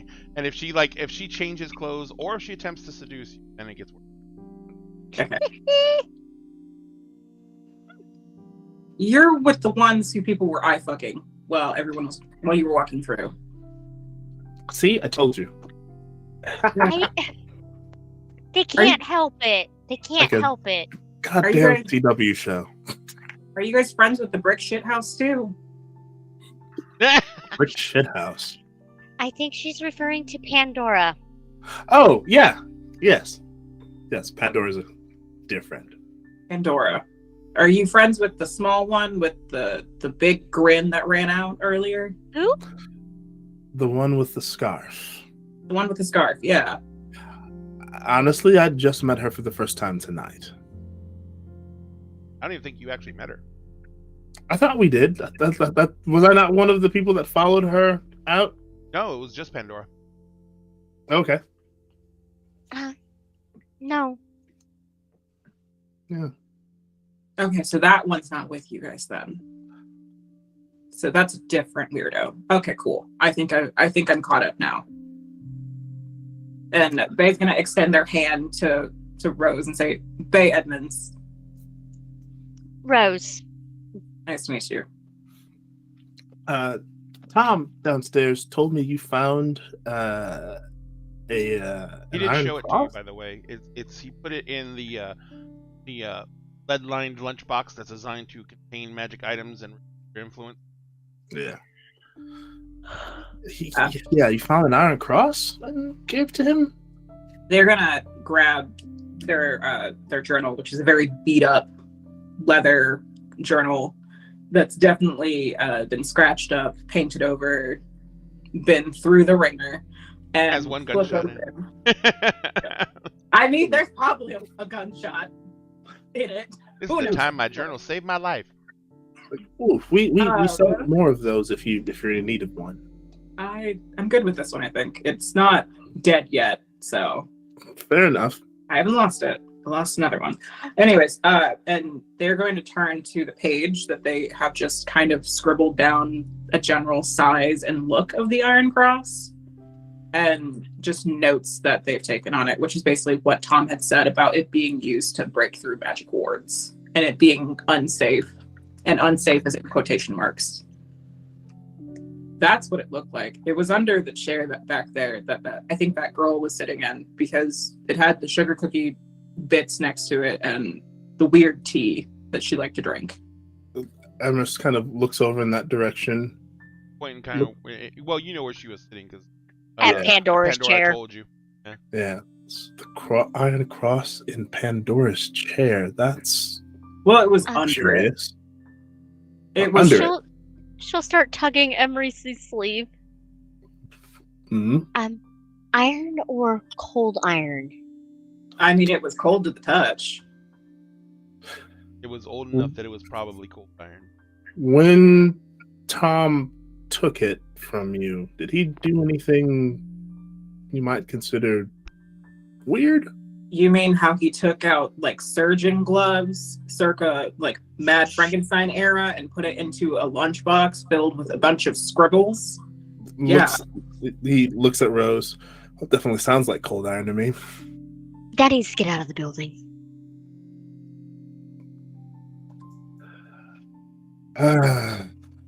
Do you have any suggestions to where we take it? Anywhere but here. Yes, but if we take it someplace, if we take it just anywhere, someone else could get their hands on it and use Bury it. it in the ground. I mean, All right. but then you're going to disrupt the natural magic of that, and you might piss off something that lives there. So, She does have a point. You do have a point. Rose you just has do. that look of like, then melt it. I mean, then it can just be melted down into something else that somebody else can try to use to sneak in. He was about that big, so you know. It's a lot It of was metal. easy to pocket. How about I melt it? There's gonna be nothing of it left when I'm done with it. Can you touch it? You don't even know if your magic would affect it. No, she's that pissy right now because there's cold iron in this damn store. Rose. They straight up asks, looking directly at Rose, can you touch it with your bare hands like I can? Rose, take it Rose back. is going to lie.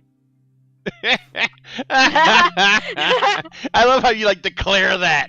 Manipulation plus subterfuge. Rose is going to lie. I would like to punch it in the face. Rose is going to do something she sucks at. Manipulation what? Subterfuge. And what do I need to try to see through it?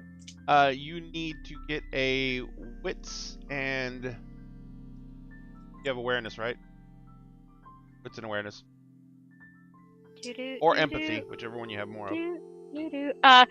I am going to burn a willpower on this, so I get additional dice. What number am I rolling for? You're Am I just trying to you're both doing sixes. sixes? 2, 3, 4 successes. 5 successes. Oh. She just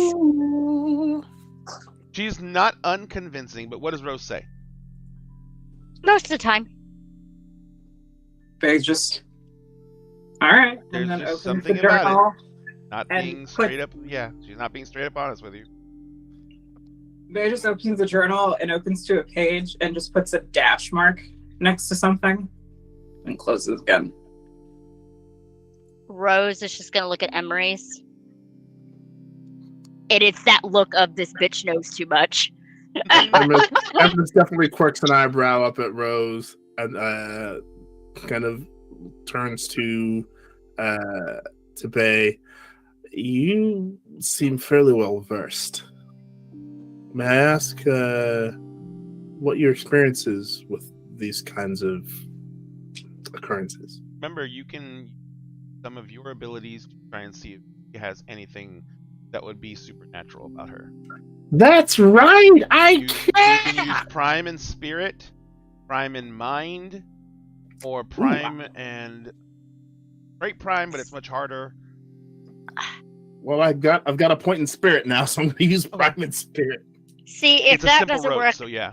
yeah, if that doesn't work, I could be an absolute bitch and use Soothsay on her. So, Wow! I love this. I love being the center of attention. So that will be just an Arite roll, right? yes, in a reach roll, the difficulty is a 7 because you are a believer.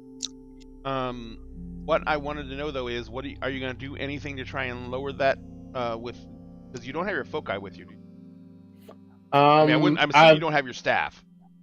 No, but I do have my enchanted glasses with me. There you go. Take those out and put those on, and just kind of, pardon me, a moment. Do the once over. Yeah. oh, your reading glasses. I haven't seen those in a while. Keep them around in case I need them. Mm-hmm. And I need at least a 6. 1, 2. 2 successes, no failures. Okay. There is absolutely nothing supernatural about it. Huh. What was the last big case you were on again? The big one was that Bay was investigating a coterie of fledglings, is what they were told. Yeah. How long ago was that? That would have been A week or more? Or? a week and a half, because whatever it would have taken time-wise to drive in town. Because they've been here a week. Yeah. So it would have been maybe 10 days-ish time-wise. They lasted. There is a very, very, very light touch of entropy on her. As if she it's the same thing that would happen if same thing you would get off of someone that Vera had just fed off of. but it's Huh. much weaker than that. So whatever, if she encountered something like that, it was a while ago, like about a week. Question: How's Pandora downstairs? I was about to get this. Has someone been bonked? Oh no! So Pandora, you're sitting there, and Yep. you pull Penny's hood down over her head, Yep. and you marched her to her room. Right, turn her around, take her. and you basically you put her in the room. She turns around, she pulls her head back, and she puts her hands on her hips in her bunny onesie, and goes, "I am not a child."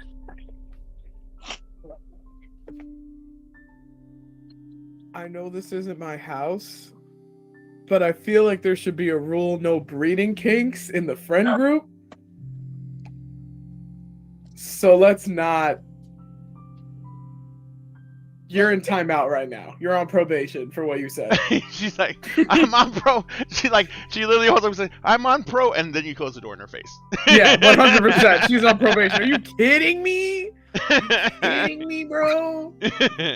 Jesus. So you turn around to walk back We're gonna into have to the send other her TikToks of the lady with the list of like why to not get pregnant, and be like, read all of them, all turn of it. around to go back in the other room, and Aiden. What have they done in the 10 Yeah. seconds? And he's since standing I've right been there, leaning gone? against the wall beside the door, and going, "Oh, put the kid away. What's next?" Never. No. What? You guys are in timeout. You can't drink. Well, So I don't I know. beg to differ. I absolutely can drink. I'm just not asked not.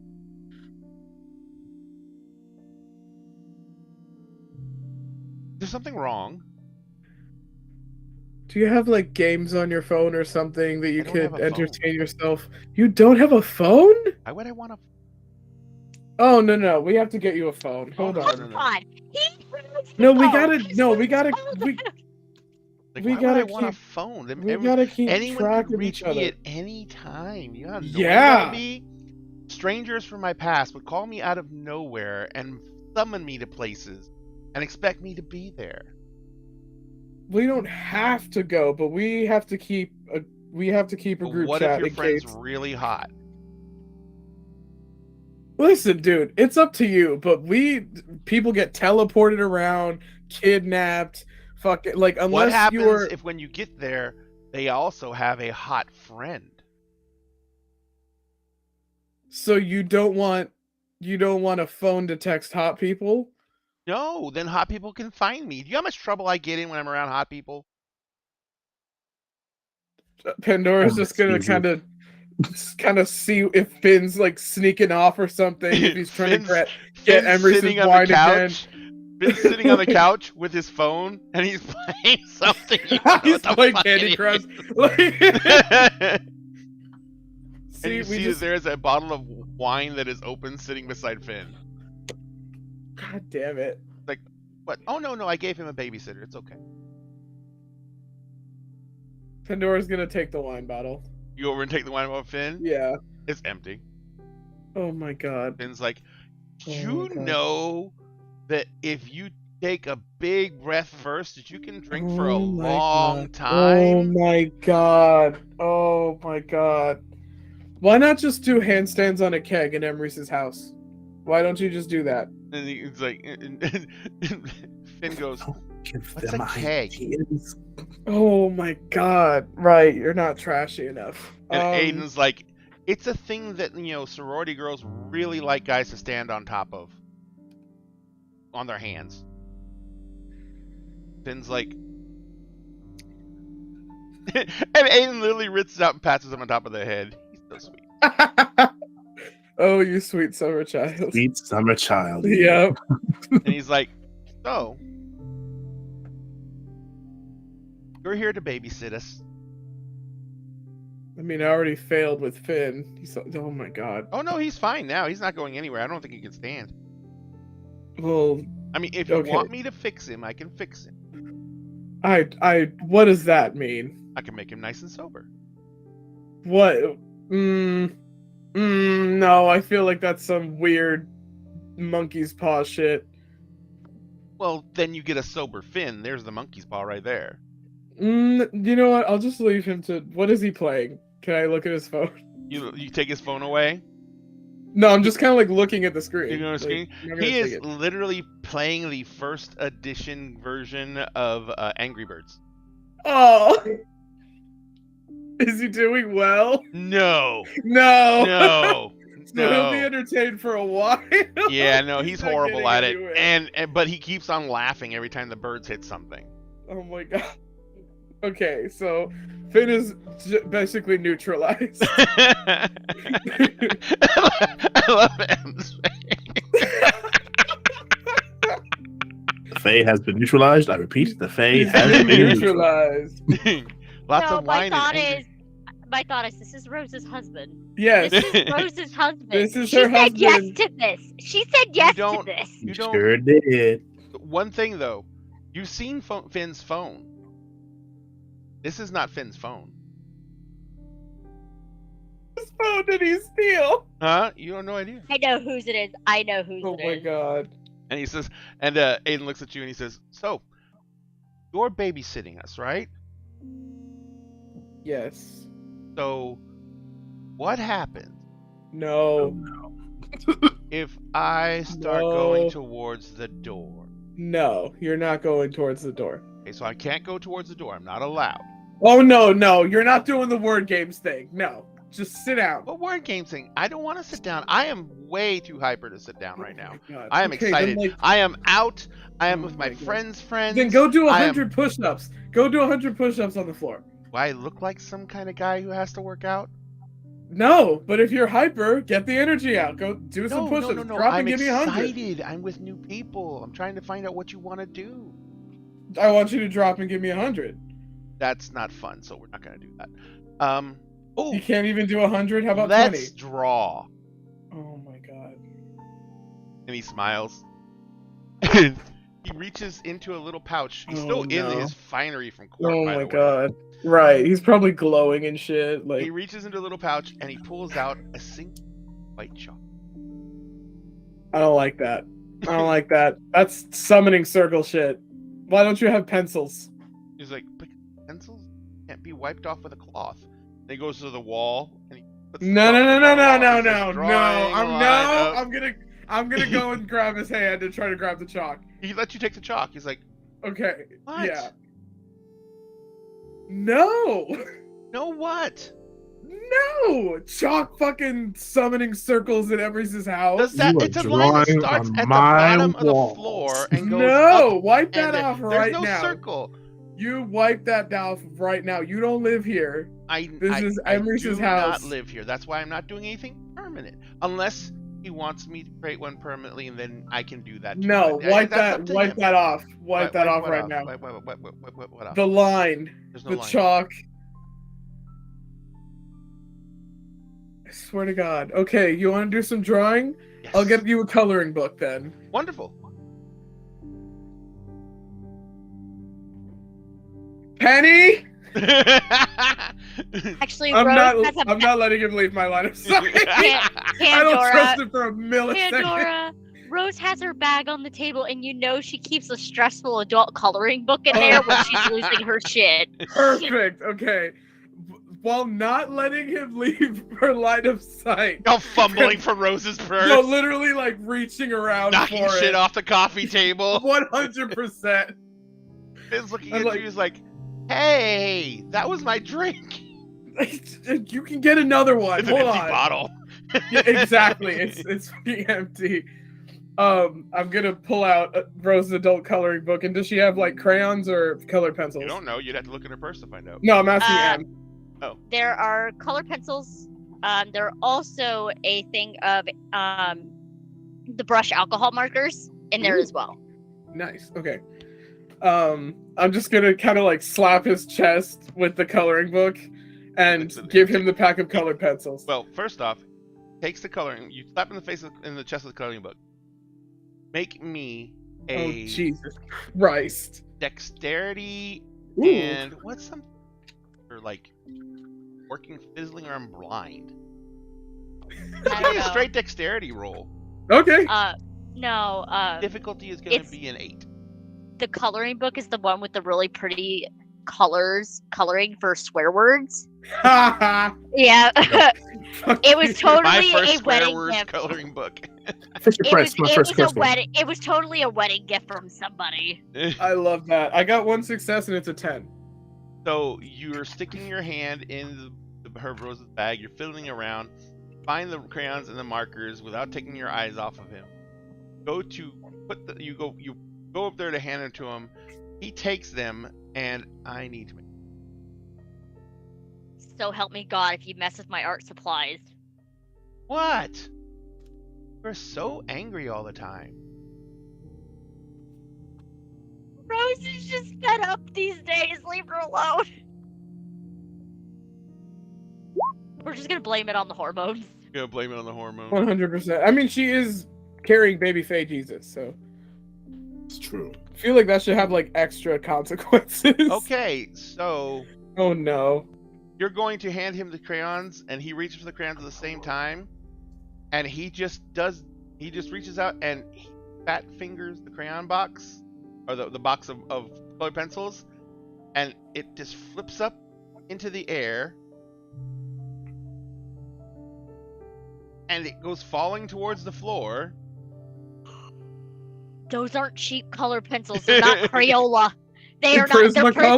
They're Prisma. colors. They're Prisma. Fuck! Anything but the Prisma colors. So are you going to try and snatch them out of the air as they fall? Yes, because Pandora knows they're expensive. Cool. Go ahead and make me a Dex and Athletics roll. Oh, thank God. I'm stacked in both of those. Okay. Cool. I hate him. You do hate it. The chalk thing is the most concerning. Pandora's snitching the second she sees Emerys again. Oh, wait, sorry. What was the difficulty? 6. Oh, okay, perfect. 4 successes. Your eyes lock on the box. Your hand lashes out. You crouch down at the last second before they hit edge first, which probably has shattered half of them. Grab it just before it hits the ground. I'll buy new ones. I'm sorry, Rose. Don't break a single. Have the box in your hand. You stand up, holding the box out triumphantly, and the He's only person gone, in the isn't room he? is with you is Finn. He's gone. Yeah, he Son of fucking a bitch. teleported. I hate his ass. I hate his ass so much. I hate his ass so much. Upstairs in the coffee shop, Oh, Aiden plops into a chair right beside Rose. what did you do? He's like, what? Immediately. What did you do? What did I you didn't You're do supposed to be anything. Why am I always downstairs. getting accused of doing something? Hi, I'm Aiden. Hi. Excuse me. Christ. He was like, yes? You're supposed to be downstairs. Why are you up here? Vic. Yeah, that's good. I'm Aiden, No, by it's the not. way, and can I get you another tea? Coffee. Coffee. And The third Bear's line to gonna that. look at Emerys. It's like, what's the strongest amount of caffeine someone can legally have here? And he says, oh, you're looking for a stimulant. No. Aiden, no. Aiden. Oh, by the way, Aiden's back in his sweatsuit and everything like that. He's not in the court regular. And Aiden? he reaches into his pocket No. of his hoodie and he pulls out a little vial. Says, I smack it out of his hand. No. he literally, you smack it out of this hand. He literally catches it with this hand. Do you want me to drop a house on you right here? Right here now? You're in a house. I will drop this house on you. And what will happen to Yeah. everyone in the house? I'll figure that out. Question, right? Is Aiden using magic? No, he just literally puts. Well, he was. Bay has magic sensitivity, magic within Oh, a 10-foot radius. It's going off like mad. It's going off since Emerys and Rose showed up. They're Yeah, walking balls of enchantment. Enchantment? Enchantment. Enchantment! Put it this way: when Aiden showed up, it went off so hard. Oh, describe how you sense magic. Whenever Rose and Emerys like walked up, it's more like one, Bay was sleeping. And so as they woke up, they look like somebody who has like the starting of like needing to sneeze. And then like you have a weird tickle kind of on your tongue. So kind of like trying to get a taste out of your mouth while trying not to sneeze at the same time. As soon as Aiden pops up, Bay just full on sneezes. Like, Perfect. Bless you. Rose is gonna pull her womanly wiles on Aiden right now and start tearing up to get her way. And Aiden, you start tearing up, and Aiden leans down and he puts his forehead on your forehead. He says, oh, I didn't mean to.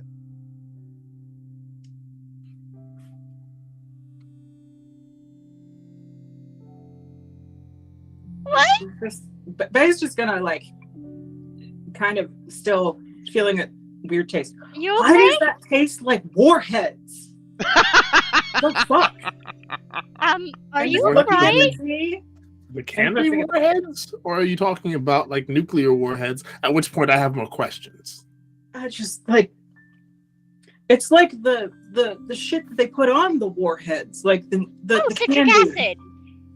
acid. Citric acid. Had this happen before, yes? Mm-hmm. And she knows what to associate it with? Not the citric acid, because that's what I'm assigning it to be Fae shit. Yeah. Oh, gotcha. And he's but there's two different types of magic here. Mm-hmm. Emery's literally has magic items on him. Yeah. Rose And he casts a spell. Rose has one. Did Emerald finish the spell, correct? Yeah. Mm-hmm. Then it would have been Hello. that Bay had hiccups. Oh god. Oh. Just Hiccups? trying to clear hiccups while that spell would was you like some? Would you like some water? No, I think that's weird. All right. I mean, it's better than tasting fucking copper. All right, that's cool. Anyways, what were you saying before somebody made you cry and you were putting on your glasses or something like that? Like, you can't touch cold iron. You looked at him weird whenever I wrote something down. Actually, when you said you can't touch cold iron, Aiden's entire visage changes. Warheads.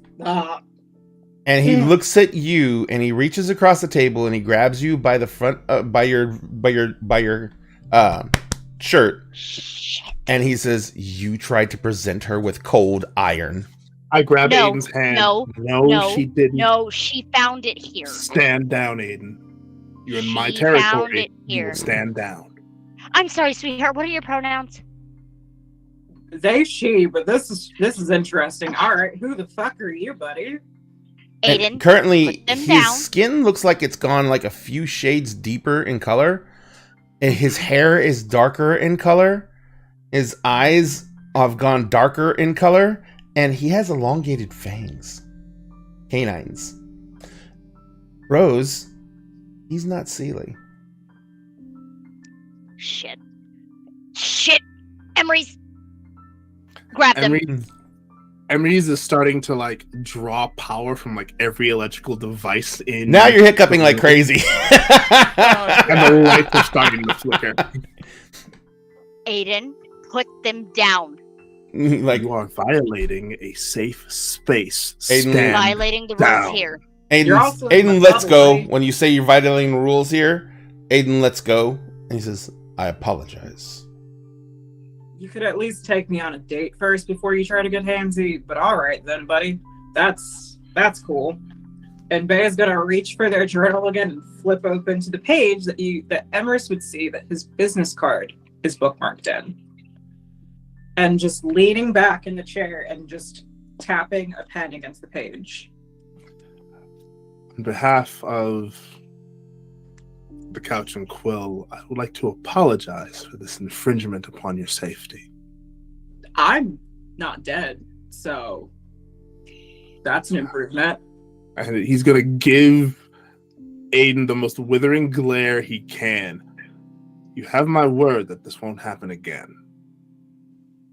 Aiden is you can see all the muscles in his jaw are actually absolutely tense as he is literally clenching his teeth.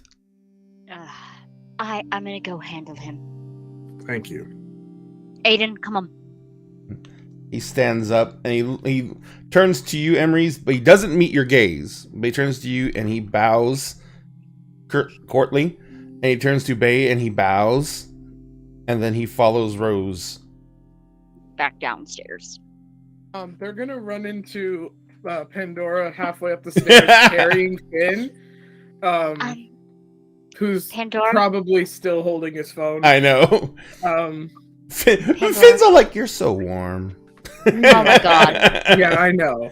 Because Pandora? because Pandora can't leave him alone. He'll die. He'll The die. Angry Birds he'll get electrocuted. The by Angry Birds will kill him. Something will happen. And the Count and Quill, like, what? They're gonna be like, oh, somebody's carrying somebody. Who cares? Oh my But god. they were gonna go and tell Rose, like, I did not mean for him to fucking No. teleport. No, Pandora. Okay. Aiden will take Finn. I need you to be with Emery's right now. Oh, okay. We have a She's kinda- potential. No, she's like, we have a potential threat in the shop. Oh, to y'all, right? Yes. Right. I'm just gonna kind of awkwardly offer Finn. Aiden takes him like Aiden. there's nothing. If you hear any yelling, no, you didn't. And she's heading I got it. downstairs. Yeah. Aiden's following I'm you down. so sorry. It's fine. I'm not dead. Tries that again, then I might see what's interesting about that. Glad the warhead's taste is gone though. Hiccups. Not so much. Oh. Coffee. Ember slowly releases the energy he's been gathering. He lets it dissipate like there's a sudden power surge as the lights go back up. They frantically checks their laptop. Is it okay? It's actually, no, it's actually, They're for a while there, the battery seemed to drain to half. And now suddenly the battery's showing full again. gonna just pat the laptop and just be like, I need you not to die on me until we get paid again. Sorry. Bad. Sorry. It's clear that you have some knowledge of the weird, so let me just clear the air. That was me. Sorry. Oh. Badass. Minor magic. Right? You look like one of my old English professors, but you seemed more badass than she ever was. Well, I will take that as a compliment. Thank you. Now, going back to the Cold Iron Cross, Mm-hmm. found under my friend's chair. Mm-hmm. You wouldn't happen to have seen who left it there? No. I went looking over there because the girl that I've been seeing here for the past under couple my- days, You wouldn't happen. never talked to her. She's looks like she's a kid, and so I thought maybe, she just hangs out here. I was here working a case and it ended up not going anywhere. You have free Wi-Fi, good tea, and electrical outlets that I can plug my shit into. So, and it seems like a nice space. So I figured I'd hang out a bit. But no, I saw that girl and then the brick shit house run out the door. And then only the brick shit house came back with the scarf that the girl threw into the wind. It was just weird. And I looked out the door and there was a giant fucking wolf running around. Do y'all have those around here?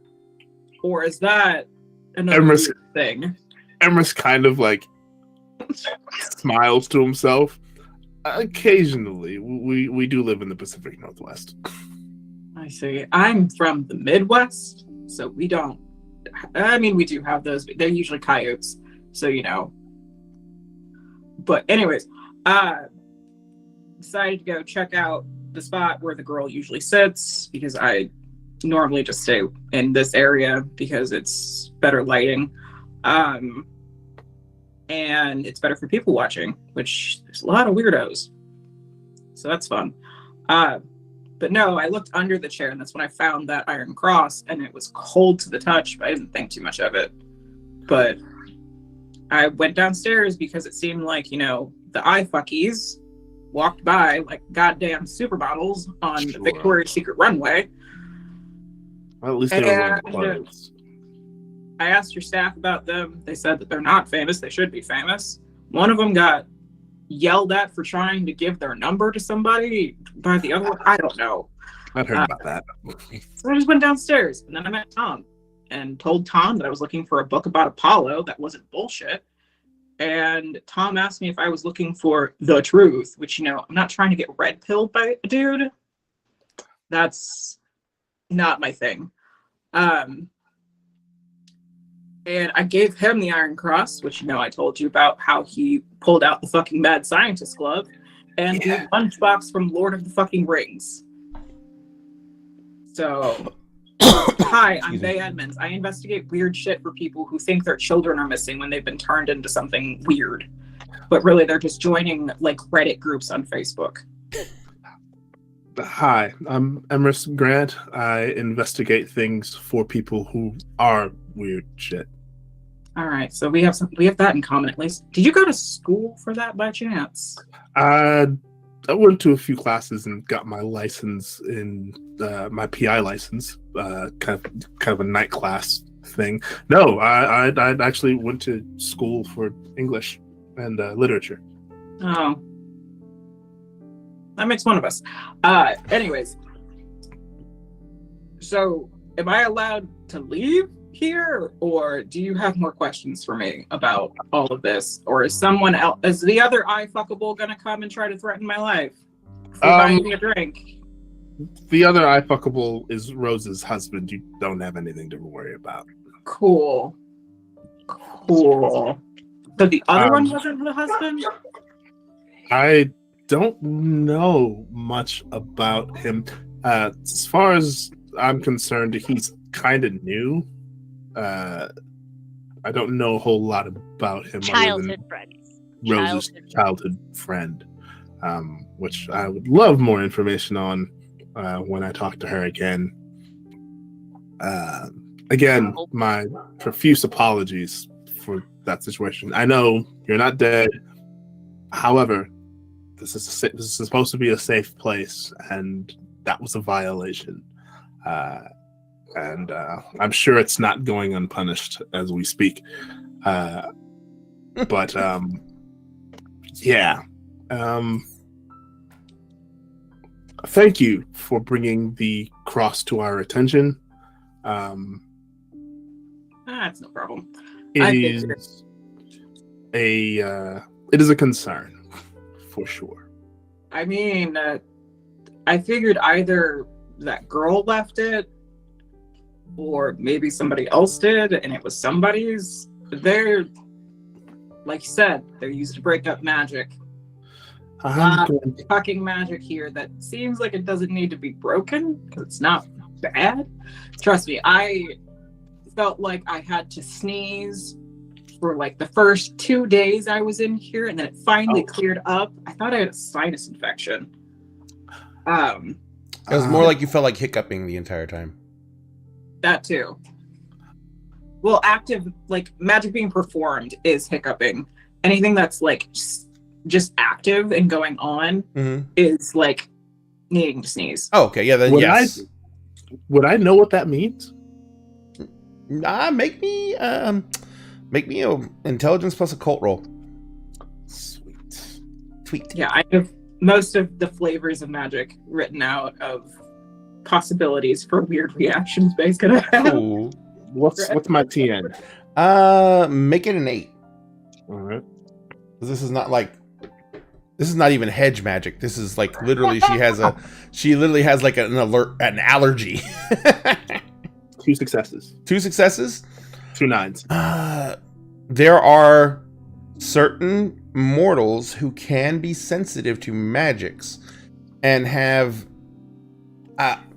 some kind of warning or almost a precognitive sense of when those magics are either have been performed, are being performed.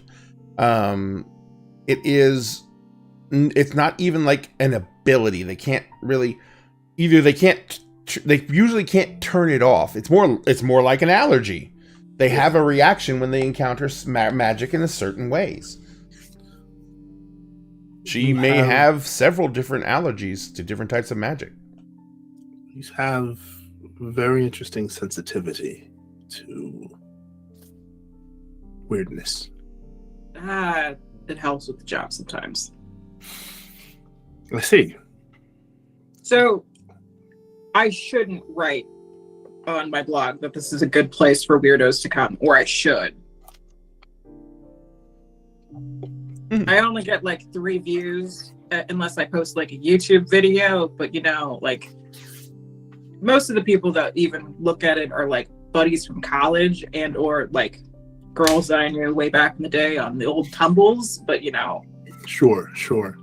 This place is a safe place. Mm-hmm.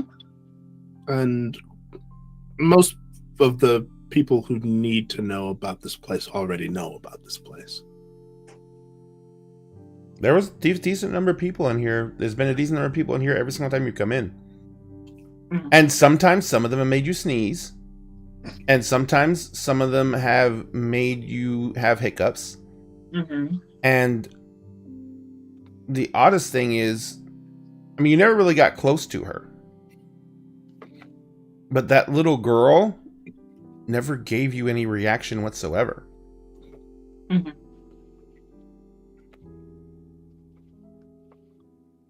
Is there anything else you can tell me about the young woman who was sitting in that chair? Didn't finish her tea, finished all the sugar cookies, and stood at the door waiting for the brick shit house to see her before she ran out. And threw her scarf into the wind. That's about it. I kind of don't. I didn't react to her. So. You didn't react to her? I didn't react. There was no physical reaction. Interesting. It's more of a, like you see, it's like hiccups, sinuses, needing to sneeze, like warheads, sometimes tasting copper, occasionally tasting like, what are they called? Those hot candies that basically are just Fireball and sugar. Red Hots. Yeah, that one. Didn't like that one at all. Interesting. So that. Hang on a second. Milagros? Are you holding your head to ask something, or? I thought you were chewing your thumbnail for a second there or something. No, I didn't want to cut. I didn't want to interrupt the scene, so I was just waiting to be called on. Sorry. No, it's okay. But yeah, the girl I didn't have any kind of reaction. I figured she was like me, just a person with a big old smile. I'll have to ask Pandora more about her. Pandora's here. Oh, you came upstairs? Yeah. Oh, yeah, that's right. And Pandora it's just kind of been up. yeah. And it's been kind of listening, but hasn't just barged in and been hello. She did hear the brick shit house thing though, and she's smiling about it. So what is Pandora doing? Just kind of standing nearby and waiting for a pause to kind of go over. Emrys would be kind of be contemplating for a moment or two, so that would be probably a good time. Mm-hmm. Okay. So Pandora's gonna walk over and is there a seat next to Emrys? Mm-hmm. Yep. Is the seat taken? Just talking about you. No, go ahead and sit. Yep. Pandora's gonna sit down. What happens to Bay when she's in the presence of a were? Their magic is constantly alive too. It's very much nature and natural magic though.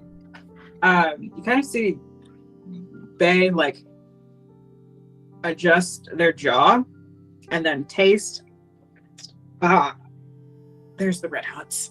All right then. Oh, Ah, I was wondering. And Basil? Basil. All right then. Am I missing something, or? She has a sensitivity to people like us. And then Basil's going to point to Pandora with their pen and tap their notebook and say, "Brick shit house. Brick shit house. Brick shit house. Hi, Pandora. Pandora." She doesn't ever have to call me that. She doesn't ever are you have to sure? call me that. Yeah. May I remind you, you already have a girlfriend. Oh no, I'm not saying it that way. No, I'm saying it in a, like, my man. Like, I mean, and then kind of gestures like the outfit is like, you know, battle vest, flannel. We both got combat boots. Like, Oh, I see. This is Yeah, a like, like- calls to like thing. yeah, Yeah. I see.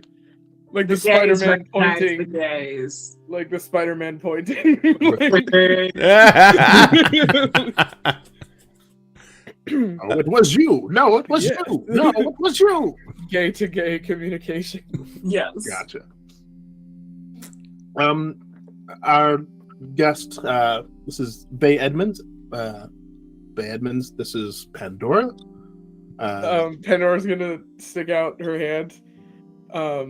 And if or when Bay takes it, be like, yes, but Brick Shit House is so much better. Okay, we'll take that. We'll take her hand. Okay, good. All right, you were forever in my memory as Brick Shit House. Yes, finally made it. I finally made it. Lean in a little bit closer while their hands are still like together. It's like Mhm. silver allergy, right? Yep. Cool. And you see Bay lean back and drop all of the silver necklaces into their shirt and Oh, like completely like close it. All right, cool. thank you. No friendly. Emrys will remember this. The butterfly. So you were the dog I saw then, or the wolf. All right, cool. Cool, That cool. was Things are me. coming together. Things are coming together. Do you know Wow, what- this place is strange. Free Wi-Fi will do it. You have never seen this many different types of supernaturals. a lot? Ever. Like, you've always In seen one vampires place. talking to vampires and werewolves talking to werewolves and blah blah blah. You've never seen like a werewolf who is openly hanging out with someone who's definitely not a werewolf. You may not know what Emery's is yet, but you know he's not a werewolf. Have I ever seen a were in a city? Yeah. Okay. But the problem is wares are rare wherever they go. Mm-hmm. The only time they're really not, the only time they gather together is for really big situations. Otherwise, they're like in the city of Seattle, I think there's like 5 packs. There's 5 packs. And those 5 packs each have like 4 to 5 members each. And for the entire city of Seattle, that is the entire population of werewolves. So yeah, All right. there's not a lot. So this is a strange fucking place. Yep. Strange place, but a safe place. And then it's just Bear's going to just point to Emerson. It's like, do I need to do the whole recap again? Or So Pandora, the girl? girl that you encountered Right. may or may not have left a cold iron cross underneath your chair. Oh, so they that's why hear- Rose. Right. Yeah, Rose is fairly upset about that. I And mean, the other so guy is- was too. So is Aiden, and he threatened the safety of this place by threatening Bay here. And then he was reminded that there are agreements that must be observed. And I'm fairly certain that Rose is dealing with that as we speak. So are you like important then?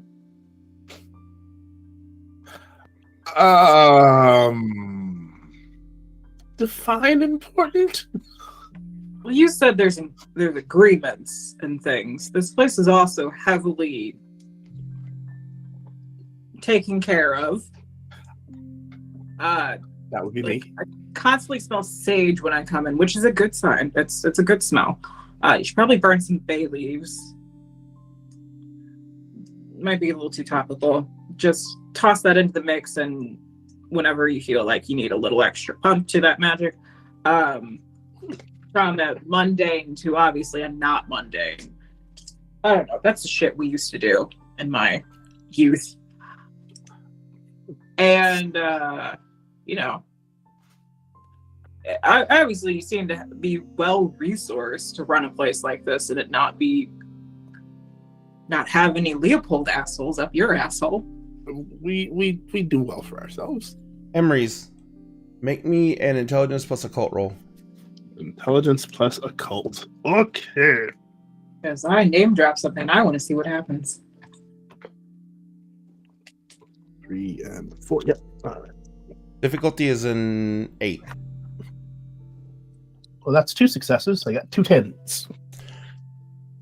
There is one factor that was very big in the history of the mages when the church came after them in the 12th century. There was a religious order called the Society of Leopold that was huge on rooting out and destroying mages and other supernaturals. And she just name dropped them. They've disappeared basically because supernaturals began to discover who they were, and they began hunting the Society of Leopold. So the Society of Leopold disappeared for a long time, but they're rumored to still exist and still be on a crusade against the supernatural. Emrys will just kind of give kind of a lopsided grin. No, we haven't seen those here. Good. They're assholes. At least that's what I heard. So my mentor tells me. I'm very curious as to how you know these things. And please don't take this the wrong way. You are very specifically non-magical. I guess.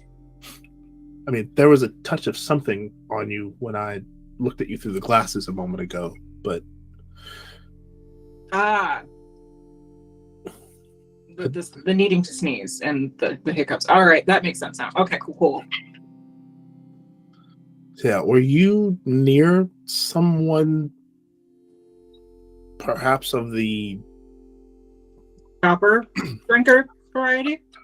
Yes, that is a great way to put that. I was going to say more of the living impaired, but that works too. I mean, they live their own life. It's just, during the nighttime. They was night owls. No harm to foul. They live their lives, their own life. Very, very familiar with one. My best friend happens to be a night owl. Cool. That was my last job, and it didn't go well. And Sorry to hear that. It's fine. More so, people don't read the fine print of the listing when they hire me. If you send me on a wild goose chase, don't get me fucking killed, and make sure I'm not hunting baby geese. So yeah, that can be bothersome. Yeah, I've chased a few wild baby geese myself in my time. It is absolutely infuriating. They're good kids, just new to whatever the fuck they're in. They'll get the hang of it eventually, I guess. I'm not going to fuck with them. Hopefully they don't try to fuck with me. Hopefully whatever's trying to fuck with me doesn't fuck with them. I don't know. That's their prerogative. They've got all the fancy shit that they can do with their people. There's Anyways, something trying to fuck with you? We just met. That's fair enough. You just happened to say, and so you're in a safe space. So I'd just like to say though that if anything does try to fuck with you, I personally would happily maul them for you, just like out of she respect. would. I She like would. you. I like you a lot. You have a girlfriend? Not bait Yes. 383. Thank you for the follow, and you will like them right up until Jeez. they turn into one of those things, and then you will shit yourself. Her girlfriend happens to be I was my gonna night say. owl best friend. Yeah, she's lovely. She I really miss her. is. All right, then. That's a romance trope dynamic. I know, right? I know, It right? was I think unexpected I for all of look us. like that on my Kindle, maybe. I don't I know. would put like that on my Kindle. Yeah, I'll call it Kindle and not the other website. If you know, you know. Oh, were you of the AO3ers? Yep, but that's not where I started. Oh, God. Yes. None Yes. All right. of us start there. None of us start there. Jump Yeah, if over you real start on quick. AO3, you're spoiled, bro. Like, most of us were in the trenches for like 10 years. You didn't survive the Anne Rice purge? You're a baby. Exactly. You didn't know what it was in the dark times when the Templars came for us. Inquisition. All right. So, Rose, Yes, You I are have leading- A feral, yes. I have a feral fae and a drunk fae. Yes. The Pharaoh Fae takes the drunk Fae and sets him down on the couch. And Finn looks up at him and says, "You're not as warm as Pandora, but I'll forgive you." How much did you drink? He's like, "Oh, well, it turns out that the Aiden had a whole bottle in the pocket of his outfit. It's a big bottle. You're He sleeping taught on me the this couch thing called tonight. shotgunning. Did you know what shotgunning is?" No, nor do I care to find out. Oh. I know what it is now. I bet you do, and you're sleeping on the couch tonight. Why am I sleeping on the couch? It's lumpy. What did I ask not to do? Mm, Politely asked, too. mm. We're not supposed to talk about that when other people are around.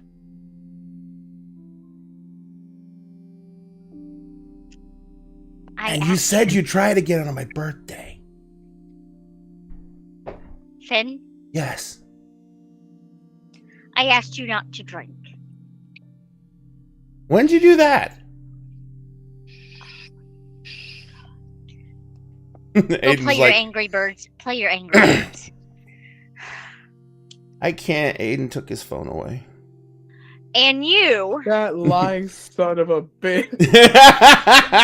He wasn't lying. He had no phone. Bastard. He had no He phone. wasn't lying. Shut up! He Shut up! That's some fake bullshit.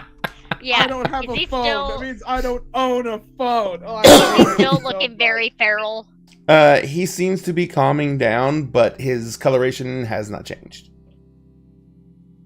Aiden, And he turns to look at you. Yes.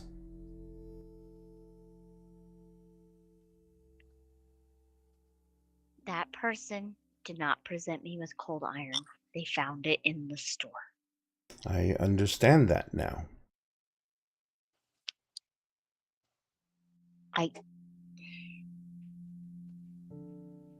I know being unsale feels very natural considering your house. Lots of things feel very natural.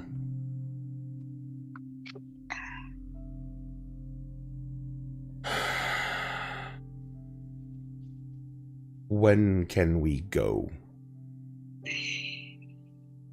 Do you want to go now? Alfred's waiting outside. I'm not leaving until you're ready to leave, and I'm not leaving without you and Finn.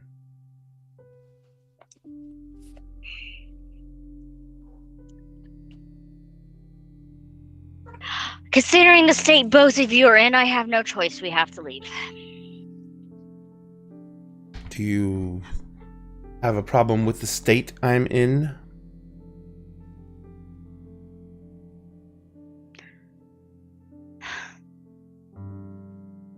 There are normal humans upstairs. Are we upstairs? No, we're downstairs, Aiden. Then why This are is the we- first time she's seen him like this in years. Then why are we worried about upstairs? Because we have to go upstairs to leave the building. I don't. Yes, she will. I take it that's part of the rules. Correct. Think of it as our hospitality rules. I understand.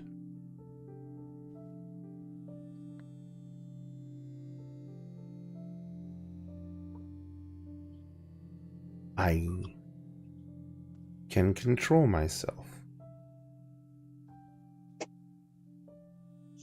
This is not unnatural for me. I know. I know. If you need me to not be this way, then I need something.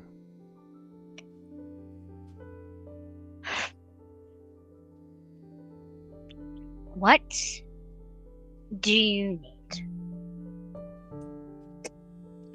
Elbow. I need to subjugate someone.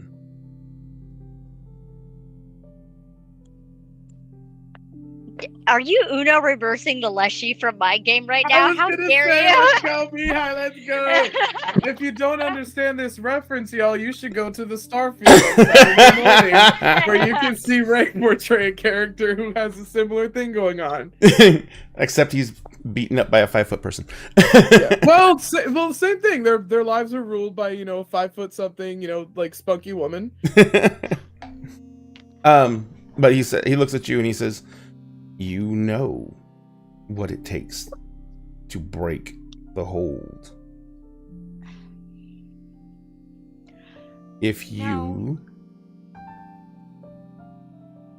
cannot willingly provide this, then I can go find it."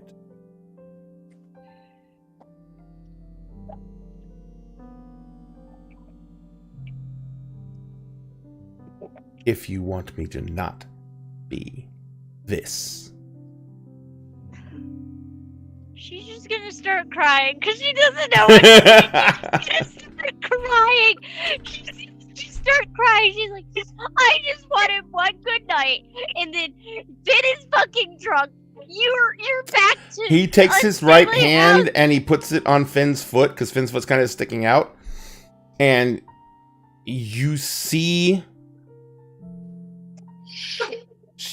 strings of vines literally come out of his skin, blood running down his wrists and everything, crawl across his fingers and go up Finn's pant leg, and you see Finn suddenly jerks, and he's like grabbing his leg like, oh god, and he sits there for a second, and you see the vines pulse 3 or 4 times, and then you see them all just wither and drop off. And Finn's Similar to what I can do. yes. And Finn is sitting there and laying there and he's like, okay.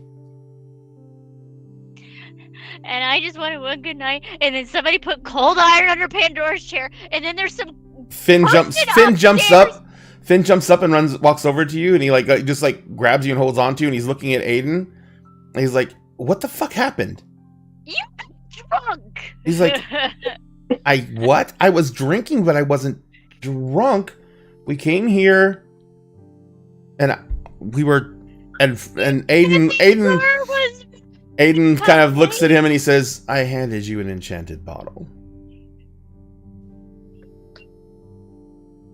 And Finn's like, just slowly turns her head. and Finn's like, what? Actually roofied someone in my.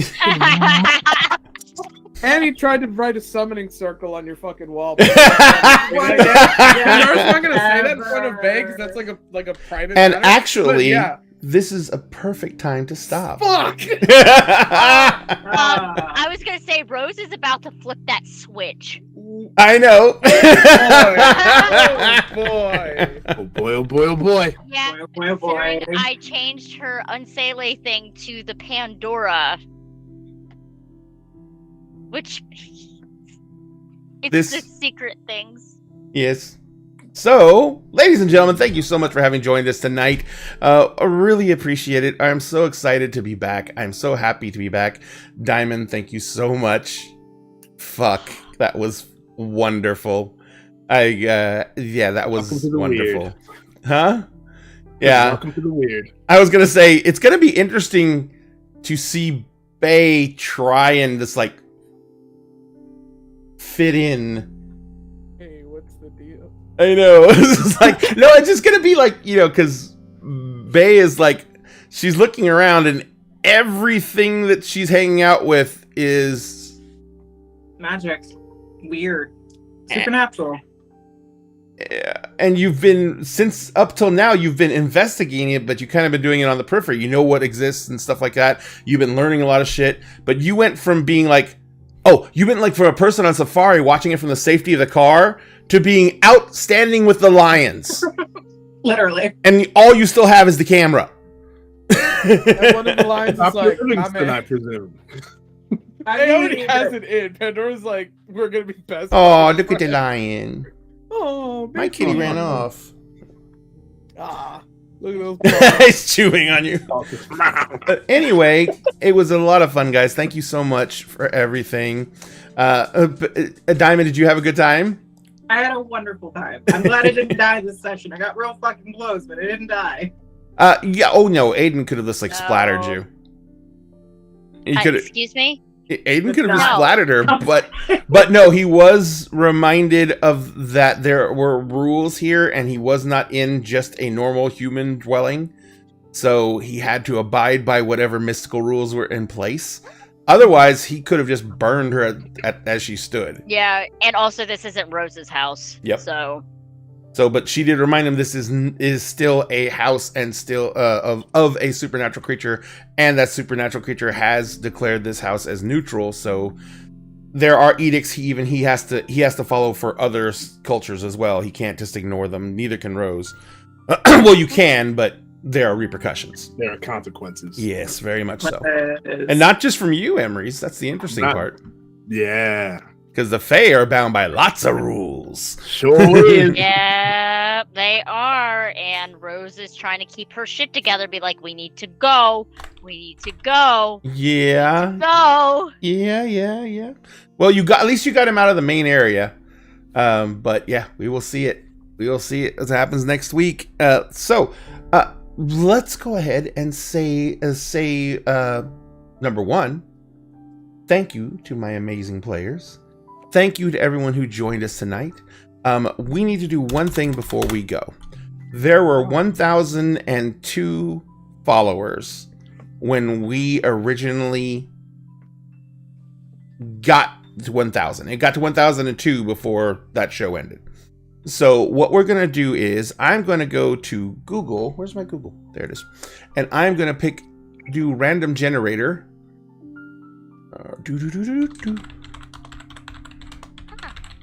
And we are going to draw for 1,002.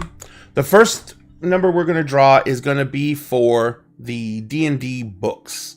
Now, if you're present, which you're probably not, there's 1,002 entries. But if you're present, let us know. If you're not present, we're going to contact you. If you see this later on VOD, we're going to contact you via your Twitch handle and try and get a hold of you. We will give the winner 10 business days to get back in contact with us, because not everyone checks their Twitch handle regularly.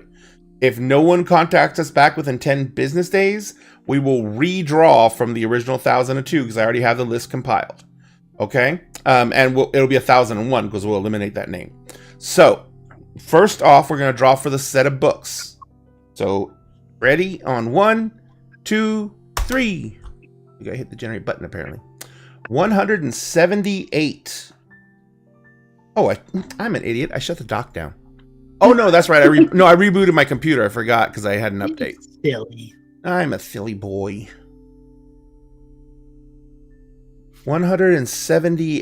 178. Pages and pages and pages. Oh, stop. I don't know this person directly. Sean _ Lincoln. Huh. Let me see. All right. I'm going to his Twitch. He is offline. Oh, he's someone who watches. That's someone who streams. So it's no problem. Sean _ Lincoln. I am going to reach out to you via Twitch and let you know that you have won the D&D core set of books from Dinner and a Game. We really appreciate you watching. I am so glad you won. And like I said, if Sean does not reach out to us within 10 business days, which means pretty much the 24th. If he doesn't reach us by 24th, we will draw again for the books. Now we're going to draw for the giant 3D printed GM screen. Everyone ready? Yeah. Boop. Man, that's weird. 2 low numbers for 1,000. 141. So now I got to go back the other way a little bit.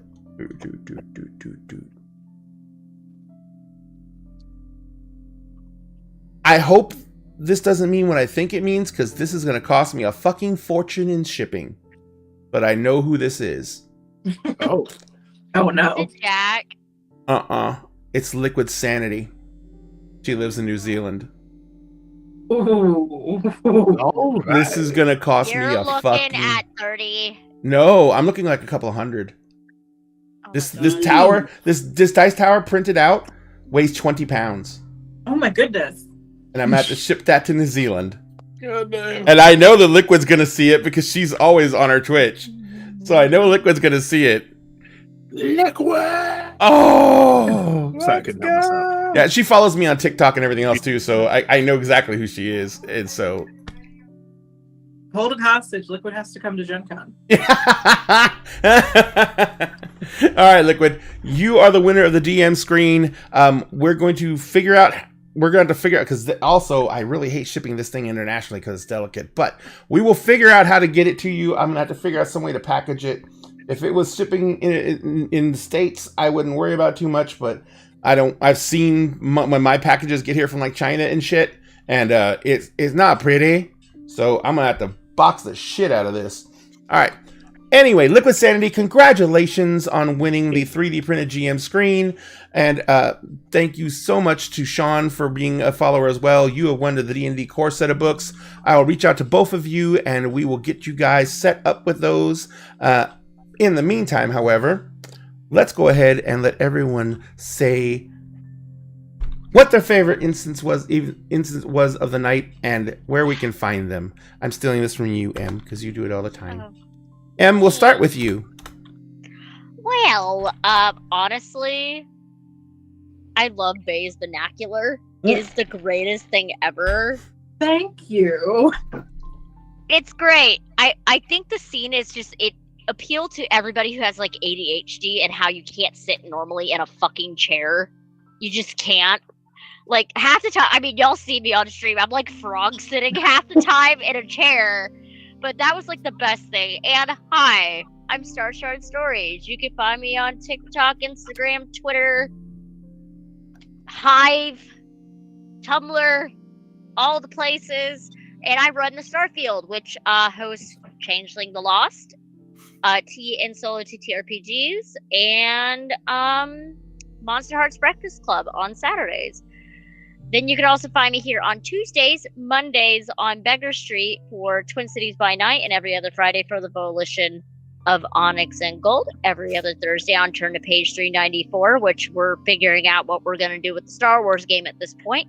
And then Fridays and Sundays on the Figment Collective. We're about to wrap up our new set of games, and I do know we're about to start playing Changeling Lost on Friday nights again, so it's going to be fun. Yay! Excellent. Thank you very much. And in honor of your first evening out, where can we find you, Madness? And what was Diamond? And what was your favorite scene of the night? My favorite scene of the night would probably have to be Penny and the bunny ears. The bunny ears onesie was too pure and too great. I love the interaction with like Pandora and Penny. Yep. It's probably my personal favorite. Pulling the hood of the bunny onesie down over her head with the ears. Yeah. By the way, you do have red paint on one of your hands now, Pandora. It's fine. She just needed to not say that to Aiden ever again. Never, ever again, ever, never. Agreed. That was. Ever. Oh my That god. was uncalled for, bro. That was uncalled for. I love it how everyone's mad at Aiden. He didn't fucking do a thing. No, He it's stood his there. fault. He existed. He existed. He existed. It's No, his fault. No, he kind of encouraged it. That's why Rose was just like, "You are no." The reason why Rose was so pissed because that's her dreamer, and she's no. Rose is territorial. Oh no, that was territorial over as Jenny. shit. Also, That was I territorial love shit. that everyone was talking to Aiden like he was a dog misbehaving. Like, Aiden, no. Aiden, No, put it down. No, I'll Aiden. put it down. Yeah, that entire scene was just so fun to watch in general. Sorry for my cat and her tail. No, I love Kitty. She's happy. But hi, I'm Madness Diamond. But since we're friends now, you can call me Diamond. You can find me everywhere on social media as Madness Diamond. Unless you're looking on TikTok, then I'm Madness Diamond 2.0. As I said before, I'm a cosplayer and a content creator, and I create wholesome chaos. If you follow me on Twitter, occasionally I'll post a thirst trap and remind you to hydrate. But you can also find me on Mondays with M on Beggar Street, playing Twin Cities by Night. Next week, we're doing a bite back where we talk about our characters from season 1, since we just wrapped up yesterday. And then we're hopefully going to figure out what's going to happen after that. On Tuesdays, you can find me here playing Bay Edmonds, the human hunter who is trying not to get eaten by a ordered plethora of weirdos. Way. And the vernacular that they use is mainly just, I want the audience to have to relate to the feelings that Bay is having as a normal, generally person with all of these supernatural creatures. And I'm glad that the cast finds it funny, all of the colloquialisms that they have come up with. And on Wednesdays, you can find me on JM Katsune's channel playing at Hyacinth Leavenwood's The Vera Deadly Courtesan in our Final Fantasy Pathfinder game. And starting soon, you can find me on Kingface Crush's channel playing The Wild Sea every other Sunday, I think is what we pick.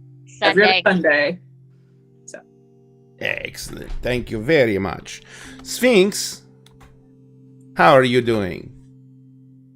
Yes, I am having a great time. I have to say my favorite moment of the night was like getting to talk to Bay and realize her weird magical sensitivity thing. Like that was really cool to kind of get to break down.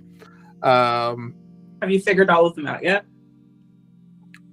Well, we've got the copper for the kindred, the red hots for the wares, At least werewolves. At least werewolves, right? Hiccuping for when magic is being cast, the sneezing when there's magical, just kind of subtle magic or just magic that's active. That's so far all I've got. And the Warheads warhead are for the Fae. Fae. The warhead, yeah, that's right. The warheads, citrusy warheads for the Fae. That's fun. It's real fun. So specifically, Pandora is red hots and basil because Red hot Pandora and has basil. shifted within the last couple of hours. Ooh. That's Ooh. Cool. They're I like very that. specific. I love this. Yes. Because you said yes. that wolves are earthy, so it'd be an earthy taste. I dig that. I Yep. dig that. Excellent. Magical I am- sensitivity merit is fun. If you play mechanically. That's a cool mechanic to play with. I'm excited to see how you utilize that. But I'm Sphinx Akasha. You can find me on TikTok as Circle DM. Just about everywhere else, Hive, Instagram, and Twitter as Sphinx Akasha. On Tuesdays and Wednesdays, you can find me right here with Dinner in the Game, playing Emerald Sanctums and Kingdoms of Mist, respectively. On this coming Thursday, you can find me on Dice Cream Sandwiches, playing Alice in the Wonderdark with Ivy, who is running that campaign. It is a fun time. Please check that out. On every other Friday, you can find me with the Alex Bomb channel playing Initiatives and Intrigues. But on the opposite Fridays, you can find me on the ADH Adventures channel running Agents of the Circle. We just entered season 5, where the players have gotten to the Bard Kingdom of Anthem, where they are going to meet King Bootsy, and I do mean Bootsy Collins, who is the king of my made-up kingdom, full of magical, mystical, musical celebrities. It's going to be great. On Saturdays, you can find me also with the ADH Adventures channel, where we alternate Saturdays between Heroes Arc and Unlicensed Magic War Crimes. This week is an Unlicensed Magic week, so please check us out for that. And on Sundays, you can find me with the ADH Adventures crew playing The Tale That Never Was, which is kind of our wibbly-wobbly, timey-wimey weirdness campaign, where I play a aberrant mind sorcerer who is basically my answer to what happens if Howl is actually a Kalishtar and Calcifer is his quarry. I think that's your favorite D&D race is the Kalishtar. I think it might be. Clearly, I like to talk for myself.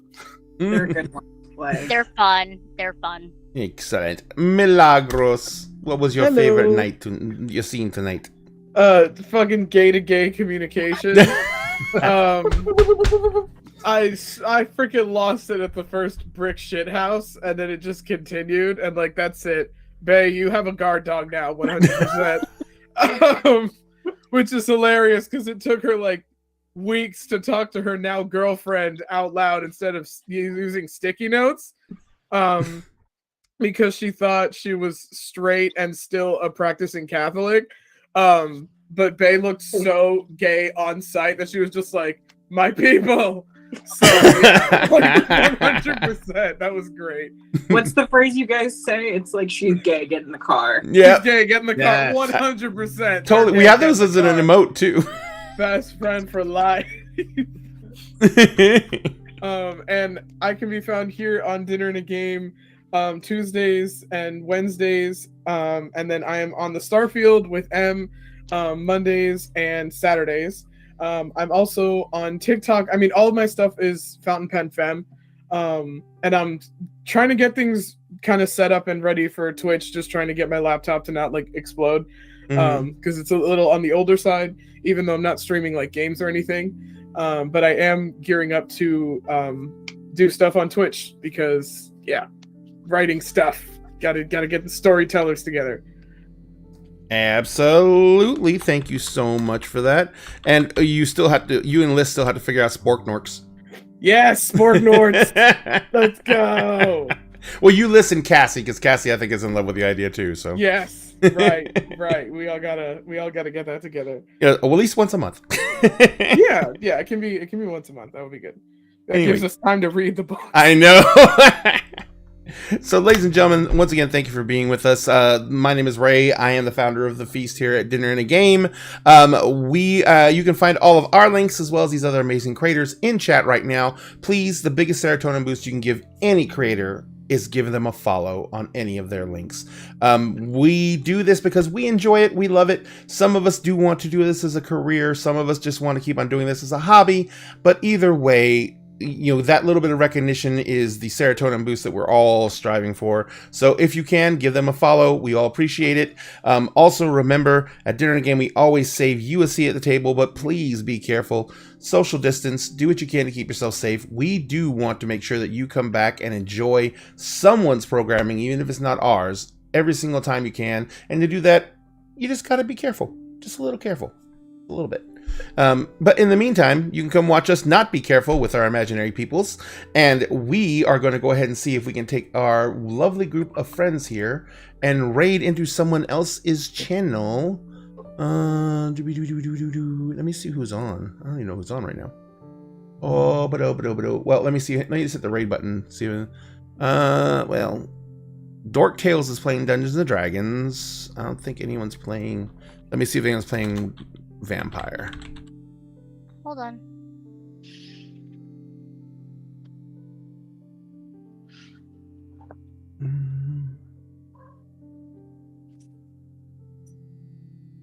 There's some people playing Vampire the Blood Hunt, but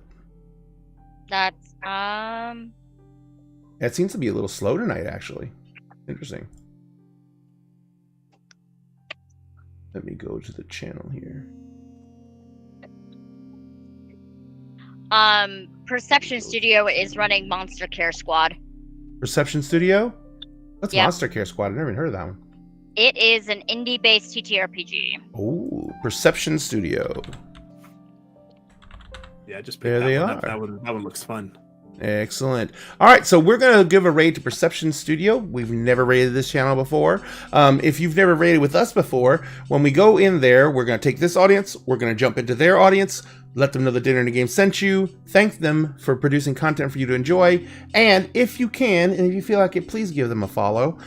That's the way we help spread love through the community, and we want to spread as much love as we can. So you guys all have a great night. We will see you guys tomorrow night, where we're probably not actually going to play Kingdoms of Mist. We're probably going to have a community night, because we're going to discuss what we may want to transition Kingdoms of Mist to, because we are thinking about completely pulling D&D from our roster. Kitty. Kitty, oh, sweet kitty. All right, but we will talk about that tomorrow night.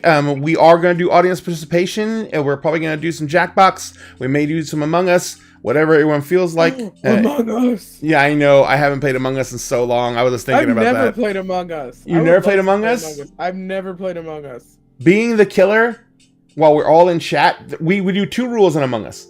Number 1, you can't watch the stream while the game's on. Right. Because that's cheating. Right. Number 2, if you're murdered, you cannot discuss how you were killed or where you were killed in chat at all, even after people find your body. In fact, we used to have a rule that if you were killed, if you were a ghost, all you could say was "ooh." But that got real annoying real fast, because a good killer would have like 5 people going "ooh." So anyway, but yeah, Among Us is real fun. We might do that, but we'll see what we're going to do tomorrow night. In the meantime, we're going to go ahead and hit raid order Perception Studios. Like I said, we love you. Please take care of yourselves. Please do your best for each other. And we will see you guys tomorrow night. And then Friday night, we're probably going to do another community channel night, because we are going to be getting ready for the launch of our Tales from the Loop show. So thank you all very much. We will talk to you later, and have a good night. Good night. And we should be rating